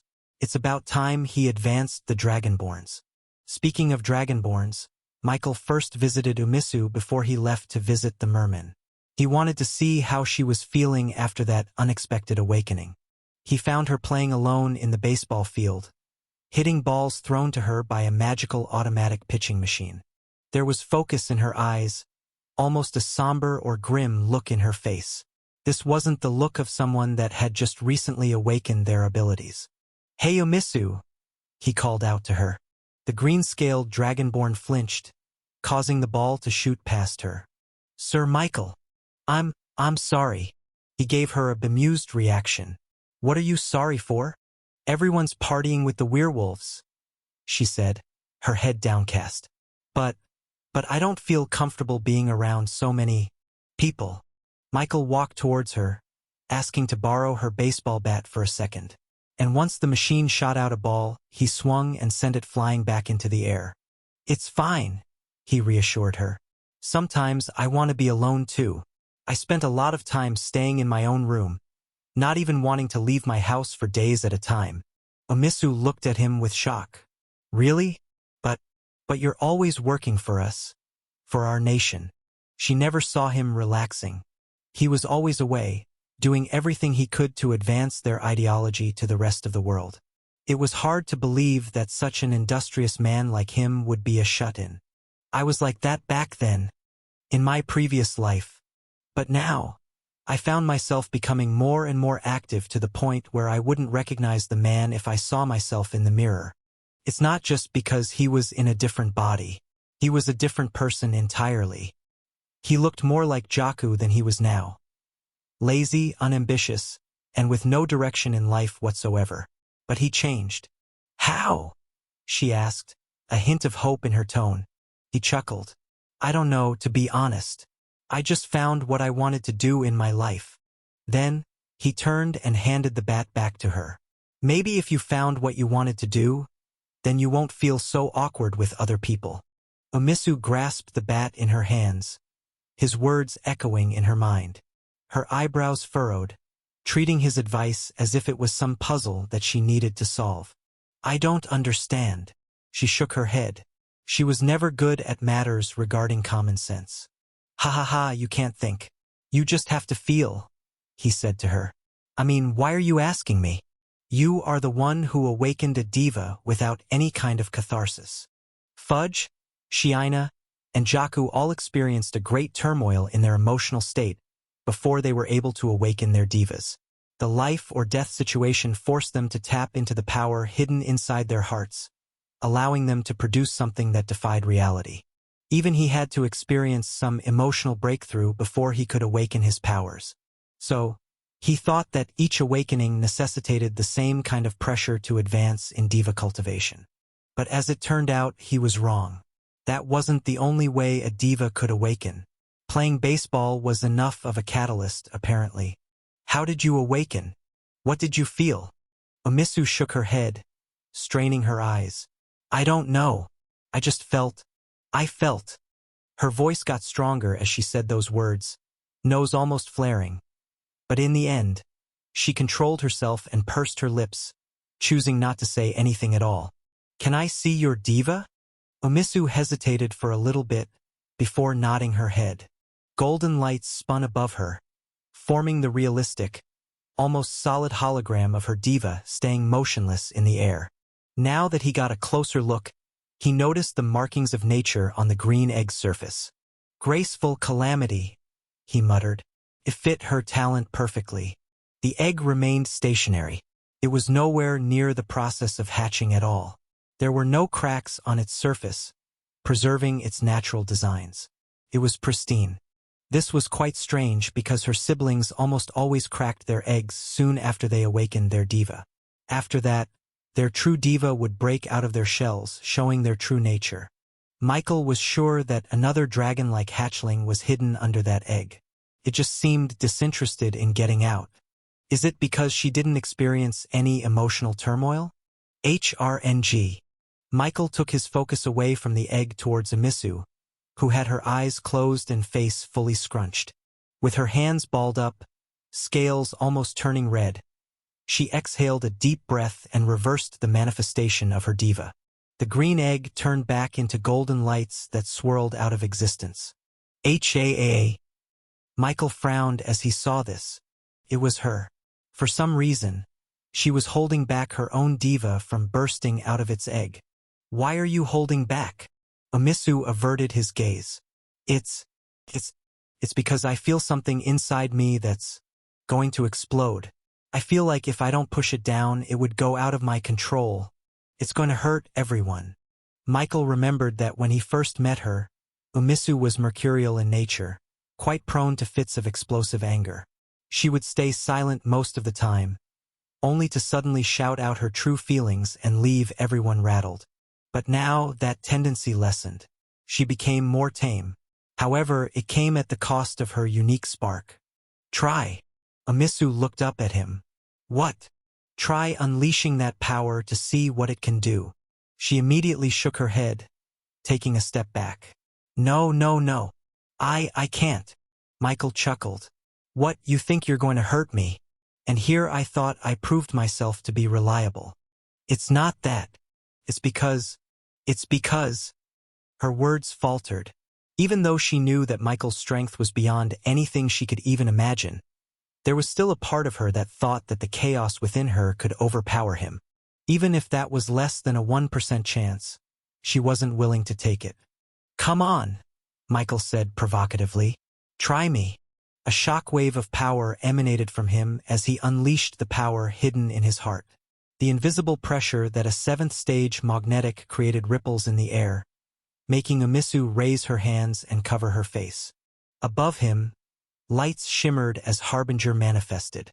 His full upper body appeared in all its glory, white armor gilded with gold and a hint of red, nanoparticles pulsating within the surface, and its inner circuitry showing beneath the hinges. And somehow, seeing Michael exhibit his full strength wasn't scary. It was reassuring. He gave off an indomitable sense of safety, making her finally realize that Michael would always be there to support her no matter what happened. Finally, she felt at ease. "Okay, I'll try," she muttered. Amissu closed her eyes and released all the tension in her body, letting the chaos inside her start to brew. The power building up within her was frightening, her instinct immediately wanting to suppress it down to the deepest depths of her subconscious. But suddenly, she felt a warmth spread throughout her body. She smiled, knowing that Michael's golden glow surrounded her with safety. The God-forged piece inside her heart started to convulse, spewing out loose threads. With each beat, more and more began unspooling out of the messy yarn of power hidden inside her. Amissu's nervousness started to influence the threads, making it twitch as it began to weave out of her chest and around her entire body. Michael's eyes widened. A 1st-stage magnetic should only be able to release a thin thread of ability power due to the limited size of their God-forged pieces. However, Amissu's ability was numerous, uncountable, as they snaked around her body, wrapping themselves like a net on her skin. With power coursing through her entire body, Amissu's physical strength soared exponentially. Her body didn't change, but Michael felt an immense power hidden beneath her skin. It felt like there was a bomb hidden inside her, ticking, threatening to destroy everything around her. Then, she opened her eyes, clarity reflected in her irises. She bent down, reaching into her shadows and retrieved her spear. This mithril artifact was covered in greenery, as if it had been left in an overgrown forest for a millennia. Its diamond-shaped tip glistened as it reflected the golden glow coming from her body. And as she grasped this weapon, Michael felt the ground underneath his feet tremble. It was as if Mother Nature herself was resonating with the awakening of this power. "I feel strong," she muttered. It certainly seemed so, given that the ability power threads weaved around her body the same way that Chief Lupon's Tao heart did. The threads infused their muscles with power, boosting their physicality beyond what was humanly possible. ChatJK5, can you analyze her power and give me? Just as he said that, Amissu suddenly crouched, clutching her heart with a strained look on her face. What's happening? The God-forged pieces in her heart were blinding. It glowed abnormally, beyond anything that could be considered normal, and beyond what her body could take. "Are you okay?" He thought that she was in pain, but in the next second, she suddenly straightened out her posture and looked up at the skies. There was an agitated look on her face, scrunched like a wound-up spring just mere seconds away from exploding. Meanwhile, the giant green egg above her head started to quiver, the activity inside causing cracks to start spreading along its surface. It was starting to hatch, but as much as it was a celebratory moment, it seemed that it was also a precursor to a calamity. Amissu let out an emotional scream. Argorg! Wind exploded out from Amissu, felling every tree and shattering every boulder in a 50-meter radius around herself. This shockwave was no mere after-effect. It was imbued with ability power, breaking the confines of reality. Michael immediately stepped back, splitting the dangerous wave of air with his Unity Saber. What was that? He looked at Amissu, her feet levitating a few inches from the ground. Furious howling winds revolved around her. Stormy clouds looked down from above. The ground rumbled as if a volcano was about to spontaneously erupt. Suffice it to say, there was nothing graceful about this calamity. "Amissu! Amissu!" He called out to her, but he couldn't hear her. Her eyes were absent-minded, as if her presence was currently out of this world. Yet, the chaos caused by her power looked like it was taking out her anger on the world. She looked like the personification of Mother Nature itself. Indifferent, but capable of unleashing a torrent of disasters without even blinking an eye. Michael wanted to stop all this chaos at once, worried that it would have an adverse effect on her and everything else around her. But he noticed that as the intensity of the storm increased, so did the cracks on her diva egg. It seemed that this explosion of power was necessary for her dragon to finally reveal itself. Just as he thought that, a tornado had fully formed around Amissu, taking with it all the uprooted trees and unearthed stones flying in the skies. A full tree with its roots still intact suddenly flew towards Michael, his absolute unity defense, breaking it into splinters. He paid it no heed. His mind focused on the fact that he needed to let Amissu release all of that pent-up power just enough for her egg to crack. But before he and the entire werewolf forest was taken out by the disaster she was causing. His drone buzzed as it flew away from him, reaching the edge of the forest that was just on the brink of being caught up in Amissu's storm. The wind tried to take it along its stormy path, but the drone persevered, albeit with a shaky flight. A vent opened up underneath the drone's frame, releasing a single switch from a spring-loaded mechanism. The iron block fell from the drone and hovered in the air, above the trembling ground and beneath the stormy clouds. Then the switch flicked on. Immediately, the chaos in this part of the forest halted. Everything was frozen in time. The howling wind turned mute. The trees and their broken branches laid unmoving in the air. Done with this first job, his drone zoomed to the next area of the forest, dropping another switch, connecting the two time-stopped patches of the stormy forest together. He placed 4 switches on the 4 cardinal directions around Amissu, completely containing the calamity in a 200-meter radius around them. It looked as if there was a patch of a hollowed tube in the forest where everything was suspended in time. Of course, this meant that the storm was suppressed in that region alone, letting the chaos breed like a pressurized chamber just building up to an explosion. Michael would get the brunt of the calamity completely, but he didn't care. His absolute unity defense incinerated anything that came close to him. The ability-powered wind coming from Amissu stood no chance against it. He walked forwards, breaking through the wall of razor-sharp winds with ease. Once inside, he was met with a torrent of dust and almost microscopical particles that would have shred through metal itself. Although he remained unharmed, it decreased visibility to only a meter ahead of him. But thankfully, he didn't need to know his left from right. All he needed to do was follow the direction of the storm, where the chaotic power was getting stronger. This is insane. Why is her awakening like this? A magnetic experiencing their first awakening was usually followed by a huge burst of power, similar to how human bodies pumped adrenaline to lift cars in a life-or-death situation. In the most extreme of cases, this allowed magnetics to temporarily break through the first stage and summon a power similar to the second stage. But this chaotic power was beyond that. It was equivalent to the 4th stage. Such an anomaly should have been a cause for celebration. But Michael knew that anything excessive was disastrous.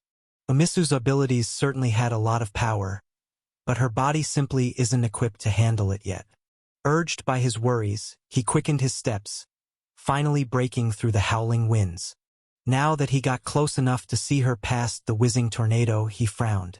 It seemed his worries were right. Standing in the middle of this whirlwind, she became subject to her own chaos.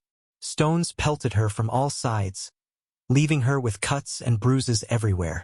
Not only that, but her green scales were starting to turn brown, almost blackish, as if her skin was getting burned from the inside out. But even she didn't seem to notice the pain as her unfocused eyes continued to look up at the skies. Her body can't take this much power. Stopping the storm was as easy as flipping a switch. Literally. That would certainly save her, but he hesitated. He still had to wait until her diva completely hatched. Cracks had already permeated around the egg's surface, with a few patches already falling off, revealing the green glow underneath the shell. He had a feeling that stopping it now would have an even more adverse effect than if he had just left it alone. Besides, it looked like it just needed a few more seconds before the dragon broke out of its shell. But then, the rumbling in the egg ceased, halting its hatching process. Why did it stop? Wake her up. She needs to actively accept her chaos. That's the only way it's going to hatch. Michael didn't question Harbinger's advice and quickly summoned up all the air in his lungs and shouted, "Amissu!" Finally, the green-scaled dragonborn twitched her head, clarity returning to her eyes. She looked at Michael, seeing the disaster that she had unleashed upon the world behind him. But before a sense of guilt and shame crossed her mind, Michael took her attention. He nodded and gave her a smile of reassurance. Everything was going to be all right. Seeing this, a resolute expression dawned on her face. The egg above her finally shed off its shell, revealing a blinding green light that permeated everything. The whirlwind of storms wreaking havoc around her started to wane, a subtle calming green hue slowly being infused amongst the chaos. She thrust her spear into the skies, creating a visible cone of vapor at the tip as it surpassed the speed of sound. A thin pillar pierced through the air, reaching high up in the skies and destroyed the stormy clouds obscuring the moon. Finally, the storm ceased, dissipating into a gentle wind. Everywhere around New Sparta, figures looked up at the commotion. A certain blind woman stared in the direction of the werewolves' quadrant, eyebrows raising in amusement. "Spearmaster," she muttered. "There's another talent with the Brownbloods? I should tell Freya to come here." Michael caught Amissu just before her legs gave out, holding her shoulders in place. "Sir, Michael? What happened?" she asked him. "You don't remember anything?" She shook her head. Then, her gaze scanned the surroundings and saw the aftermath of her chaotic outburst. It looked like a bomb had exploded right from where she stood, with signs of an outward blast streaking across the ground. "Did I do this?" she asked, her hands trembling. "Yeah, you did. We're gonna have to pay a ton of money for a cleaning service. You can use a broom, right? 'Cause our money's a little tight right now." Amissu let out a chuckle. "Don't worry," he assured her. "No one's hurt." A relieved smile flashed across her face. "How do you feel? Stronger, right?" Amissu looked down and clutched her chest, eyes widening. It's... The chaotic spool of power that gathered at her chest was now gone, replaced by a much more tame ball of carefully condensed pellet. Somehow, her own God-forged pieces had formed around this chaotic power and restrained it. She could no longer feel the pull of anger. For the first time in her life, she was feeling in control of herself, no longer being led by those unseemly emotions that gripped her all the time. It was as if she could finally breathe fresh air. "It looks like you have conquered your own demons," Michael said. "Instead of being enslaved by it, you've tamed it instead." The chaotic power was still inside Amissu, but now its destructive tendencies had been thoroughly moderated by a much stronger power. It was kept locked tight but not completely destroyed. This meant that there was a possibility that Amissu could tap into that power if she so desired. Michael had never seen something like this before. Her own power, her own talent, was destructive and chaotic enough to rival even that of ability power. To be exact, it was a magnifier. It somehow empowered Amissu's abilities beyond what was considered normal even for magnetic standards. After all, she was able to manifest a fourth-stage power even after her initial awakening. "Do you want to try and tap into that power?" Amissu hesitated for a second. She didn't want to cause further destruction. But there was something in her gut that was telling her that it was okay, that she didn't have to worry. "Was that you?" She looked up just as swirling golden lights started to form the visage of her diva. It was a green dragon in its infancy, bountiful grass growing on her skin where the scales should be. There were flowers, vines, and all kinds of greenery sprouting from the dragon's grass fields, as if it was a miniature garden. Michael noticed that the blades of grass in the dragon's skin looked similar to a werewolf's fur. It was spiky, almost matted, and looked tough enough to endure even the sharpest swords. "I trust you," Amissu said as she closed her eyes and focused on the power in her heart. As the chaos in her body started to unlock, a sense of warmth spread around her body. It wasn't harsh like the first time she unleashed the chaos. It was cozy, like the embrace of a familiar friend, or the heat of a campfire on a cold winter's night. The God-forged pieces in her heart unspooled its thread, and simultaneously revealed a tiny sliver of the chaotic power underneath it. The green dragon above her silently roared, unfurling its vine-netted wings. A slight red hue emanated from the grass blades on its skin, getting more intense as the chaos unraveled. Michael watched as the invisible pressure emanating from Amissu's body started to rise, going from the base of the first stage to the peak, and all the way to the second stage. It looked like the power would continue to rise even further, but Amissu's face started to strain, her eyes starting to be invaded by a gray haze. She quickly stopped before it permeated deeper into her subconscious. Then, she took a deep breath. Her physical power remained at the second stage of body formation, steady and calm. I can only control it up to this point, Amissu said, disappointment in her eyes. That's amazing, Michael praised. The fact that she could tap into the chaos meant that there was a possibility in the future where she could fully harness its power. Right now, she was still at the infancy of her control. But once she mastered it, she could easily surpass 2, maybe 3 stages above her own. That was a cheat. Hee, Amissu blushed. It's thanks to you, Sir Michael. You don't have to thank me. You did it all on your own. And now you have to learn how to control it. Thankfully, they just made new friends who were adept at this sort of thing. Michael turned just as a pack of giant wolves arrived in the aftermath of Amissu's chaos. A brown wolf, bigger, stronger than the rest, walked forward. Its stride sent tremors on the ground, before its body started to convulse and shrink, transforming back into a human. It was Chief Lupon, with a face that could only be described as a mixture of shock, confusion, and even fear. It was the same face he made when he learned the truth about the Rebornian's secret awakening power. What happened here? Michael raised his hand. Sorry. We were just practicing Amissu's abilities. Chief Lupon looked at Michael with doubt in his eyes. It wasn't that he didn't trust Michael, but when they felt that catastrophic power coming from the forest, they thought that the moon itself sent down a meteor to strike down its foes. That power didn't belong to any human, or any demi-human for that matter.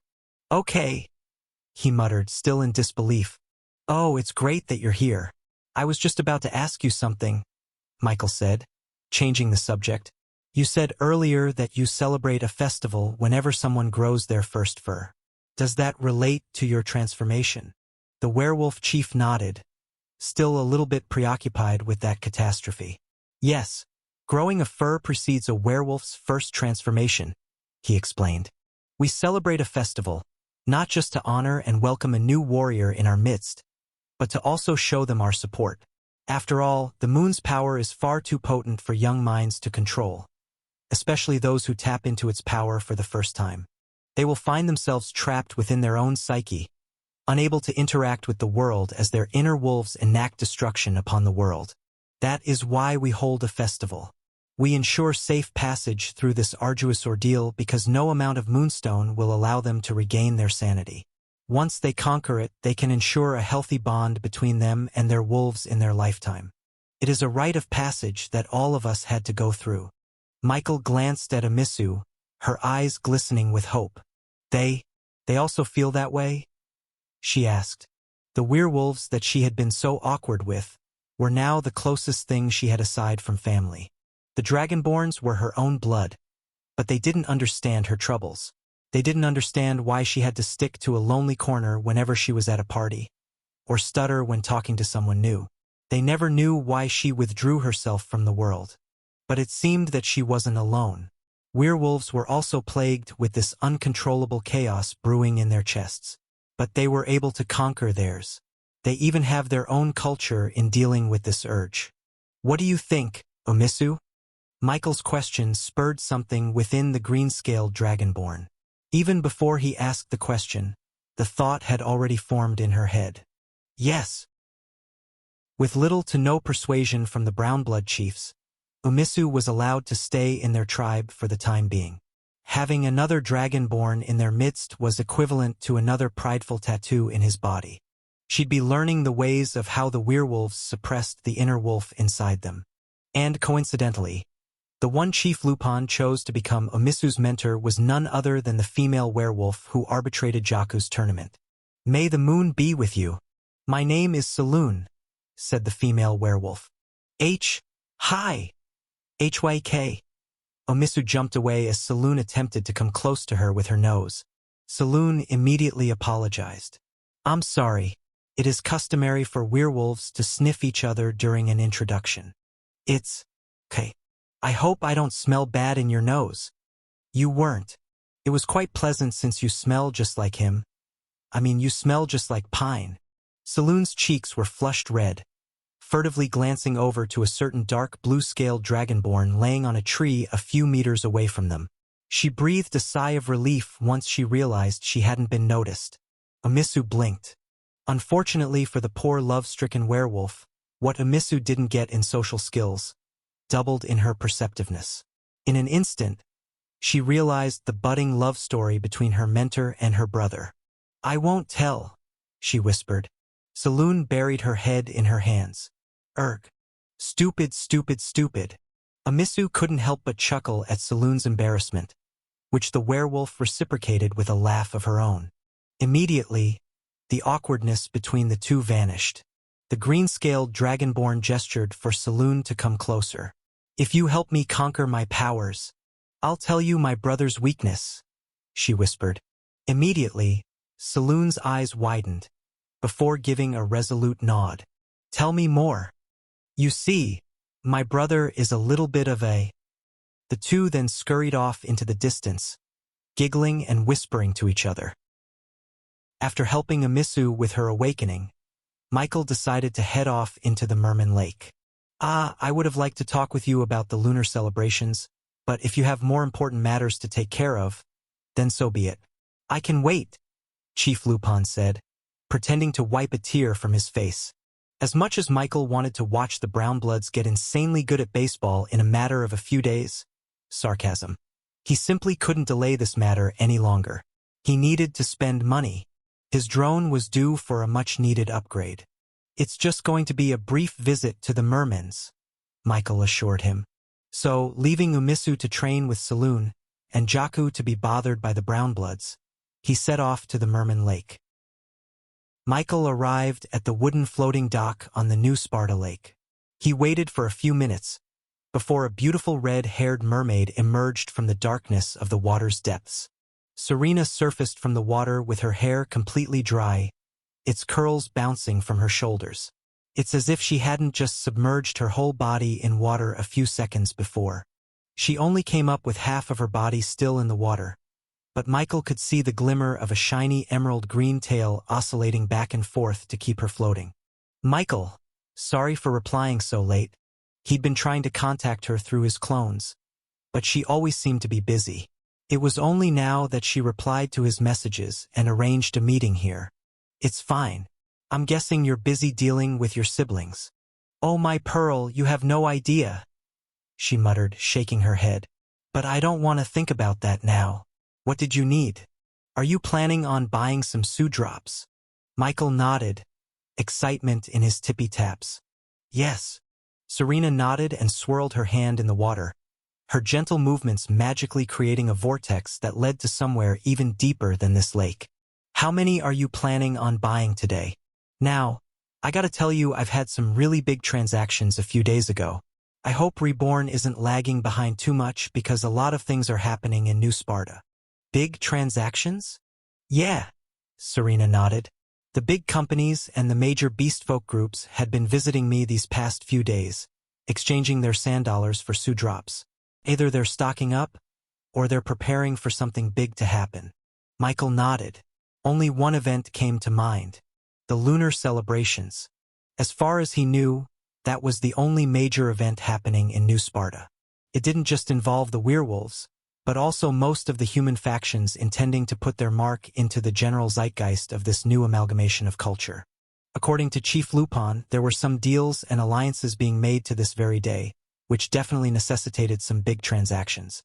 "Hopefully we can catch up," Michael chuckled. "Don't worry. Once I get my brothers and sisters on board with the roller coasters, sand dollars will be raining down on our nation that you won't even know what to do with." Serena chuckled to herself, not even realizing that she said, "our," instead of "your." She had fully accepted herself as a Rebornian at this point, which Michael was very much on board with. "Oh, but is this going to be okay?" Michael asked, gesturing to the vortex.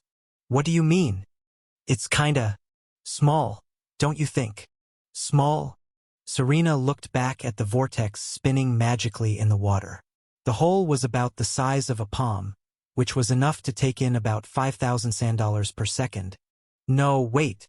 Why does that even matter?" Nobody ever complained about the vortex because at the end of the day, as long as it did its job, it didn't matter if it took a few seconds to a few minutes. But Michael seemed too concerned about it. "Fine, fine." Michael raised his hands in surrender. "I just didn't want to waste your time since you look busy." Then, the shadow underneath his feet suddenly expanded into a giant tenebrous circle in front of him, a wooden chest emerging out of it a second later. And before Serena could even ask the question that seemed to be lingering in her mouth, Michael opened the chest and revealed the shiny mound of sand dollars inside. About 1.3 million to be exact. "Ah!" Serena was choked. That's more than 1 million sand dollars." When she was talking about big transactions a few seconds ago, she was talking about transactions in the hundreds of thousands, at most at 1 million sand dollars at a time. And those were the big names in New Sparta. And now, Michael seemed to be part of the prestigious league of rich clientele. Serena never would have thought that that was even possible. Where did he get that kind of money? "I'm still saving up the half for later," Michael added nonchalantly. At this point, Serena didn't even know why she was surprised. This could only happen to one person, and that was Michael. Just throw the money in the water. "I'll take care of it," Serena sighed. Michael did as she said, using magic to create a cascading waterfall effect as he dumped the chest towards the vortex. It greedily swallowed all the sand dollars, growing even bigger to accommodate the increased rate. Still, it took about a minute before every sand dollar was consumed, and another minute after that before the vials started shooting out of the vortex like an ATM. At this point, exactly 130 vials floated around Michael, each one containing a drop of Su. It was an amazing sight to see, especially after the drought that he had all these times. A giant magic circle appeared under these levitating vials before an invisible force uncapped them from the corks. Then, the clear, viscous drop of liquid inside floated out of the vials and arced towards his palm. Soon, these Su drops joined to form a bigger drop, which, funnily enough, was the same size as the water ball he had manifested when he was first reincarnated into this world. Then, his drone came out of nowhere and ran through the drop at extremely high speeds. However, the drops didn't dissipate into a mist after that collision. Instead, it wrapped around the drone as if it was a slime trying to digest the metal creature. That only lasted for a short while before the drone's surface began absorbing the drops, before eventually, the drone turned as dry as a desert. Michael excitedly looked at the drone shop. Mithril artifact. Drone. Spirit of old. 130 drops. For the first time in his life, Michael wasn't overwhelmed with difficult choices. He didn't have to pick between having his drone be stealthy or have more firepower. For the first time, he could choose both. He could pick anything he wanted and he'd still have almost 100 drops left over. It was a refreshing feeling, one that he would cherish to have forever. But of course, if he wanted this feeling to last, then he had to earn a lot more sand dollars in the future. He shouldn't be satisfied. His eyes then hovered over to the pocket dimension option. Now, there was an option for him to either buy an expansion for his current one, or to buy another isolated room entirely. But what's the plus on the cost? This means that the cost of the upgrade will increase the more you purchase this option. Michael tilted his head. So, if I buy the second isolated room for 5 drops, the third one would cost even more? Yes. Michael squinted his eyes. You're not scamming me, are you? Did you increase the prices just because you know I have a lot of money? Negative. The prices for these options are not arbitrarily set by me. The costs come from how much drops are needed to complete the upgrade. Michael looked askance. Yeah, sure. Either way, it was still a worthy enough upgrade. After all, if he could grow another darkwood in this isolated room, then that was another 200,000 sand dollars per month. That was 20 drops. So, it was more than worth it to spend 5 drops on getting another room. Wait a minute, ChatJK5. How big is the expansion upgrade for the isolated room? Will it be able to fit another darkwood? You would need to buy 3 consecutive expansions in order to get enough room for a second darkwood. And how much would that cost in total? 5 drops. Michael shook his head. Now he was sure that ChatJK5 was cheating him. ChatJK5 simply ignored his accusations. Whatever. Now it's time to start looking at what to buy. Wait, I don't have to. I can just click every single option, ha ha ha ha. Michael looked like a crazed mental patient, suddenly smiling without any rhyme or reason. This freeing feeling of buying everything in stock must have been the reason why there were shopaholics in his previous world. Living in decadence simply irresistible. He didn't even look at the options before he started purchasing them like crazy. He bought the available vision upgrade, finally being able to see a magnetic's ability power with a single glance. He'd be able to see their power and their cultivation instantly. The importance for this upgrade could not be overstated, which only goes to show how much he needed this spending spree. He bought the weapons options, allowing him to finally store more switches inside, both on his main drone and subsequent mini-drones. He also bought the subsequent upgrade for the Unity Grenade, adding more firepower and lessening its cooldown. He went over to the propeller option, finally upgrading his drone's speed. It had never lagged behind in speed before, but that was only because it didn't need to. Its stealth allowed it to basically ambush his enemies, hit them, and disappear from their sight. But, as he learned with his fight against the Unity creatures, there were definitely some abilities that could see through this stealth, especially those that were higher ranked than him. And he had a feeling that he would be facing those kinds of opponents real soon, especially with the motley groups here in New Sparta. Next was the drone's frame. He bought the Unity Shield upgrade, allowing his drone to have its own form of defense. Before, he was only able to protect the drone with his own absolute Unity Shield if he was piloting it directly. So when he was protecting his own body, the drone was basically vulnerable to any attack. Sure, its mithril constitution protected it against most forms of offenses, but that didn't mean it was invulnerable. He almost learned that the hard way. His drone was very close to being destroyed during the obelisk's test. He didn't even know what would happen after that. Would he be able to build it back up, or would he have to start all over with another mithril artifact? He was very thankful he didn't have to know. Next was the expansion upgrades. He bought that enlarge and shapeshift option, which allowed for more versatility in all categories. Offense, defense, and stealth. He could basically change his drone's shape in any form with these upgrades. He could also buy more mini-drones, but he wanted to leave that for later. The same went with the pocket dimension upgrades. He could basically deplete all of his money with those upgrades if he wanted to. So he went on to the last upgrade option, allies.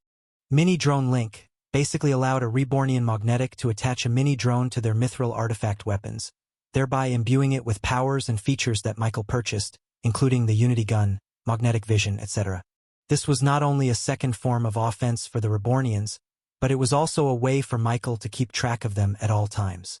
It wasn't that he was worried for them, but he was worried because of them. Fudge especially. That slime definitely took advantage of him, not caring what he did in the shadows to the fullest extent. The weapon upgrade, on the other hand, posed a much more upfront advantage for the Dragonborns. From its description, it said that this option would allow for future upgrades to their mithril artifacts, much like how he was doing right now with the drone. After that was the inhabitation upgrade, which cost a hefty 5 drops. This unlocked a small pocket dimension within their mini-drone mithril artifact, allowing them to inhabit it any time they wanted. Damn! If the drone wasn't attached to their weapons, I could use the space to plant more darkwood. He quickly shook his head, noticing that his thoughts were filled with avarice. He didn't want to be too greedy. If he took their mini-drone's pocket dimension, he was basically cutting off one of their safe havens. That should be their own room that they could do whatever they wanted to do in. They earned it. Now, the ability upgrade was much more beneficial to him. It cost 5 drops because it allowed him to basically borrow their powers for his own use. He didn't know what that entailed, but he knew having another power at his arsenal was a tremendous advantage. All in all, these allies' upgrades definitely cost the most during the spending spree, needing 44 of the 58 drops needed for those upgrades. It made him realize how much more he had compared to what he could buy. ChatJK5, why aren't there more options popping up? Even after buying everything in all the menus, most of them still had the option. He thought he needed to buy all upgrades before it could unlock, but it was still hidden till now.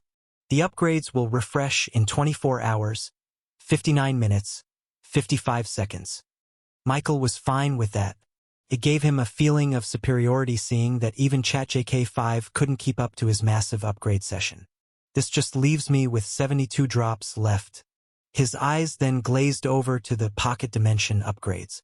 The next isolated room cost 5 drops, which was reasonable. I'll buy this upgrade first, then I'll see how much the next one is. He hovered over to the option and bought the upgrade. Pocket dimension. 2 rooms. Subspace. Isolated room equals. Expansion equals 1+. New rooms equals 6+. The cost changed from 5 drops to 6, a 1 drop difference.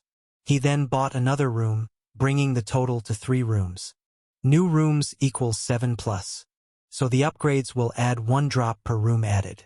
That was reasonable, but it would quickly add up once his rooms reached the double digits. After thinking about it, he decided to buy 5 more rooms, 8 in total. New rooms equals 12+. The next room now cost a whopping 12 drops, which was quite steep even with the amount of money he had. Still, it was worth it. Having 8 isolated rooms meant another 1.6 million sand dollars each month, given that he could sell each darkwood for 200,000 each. With all that said and done, he now had 16 drops left in total.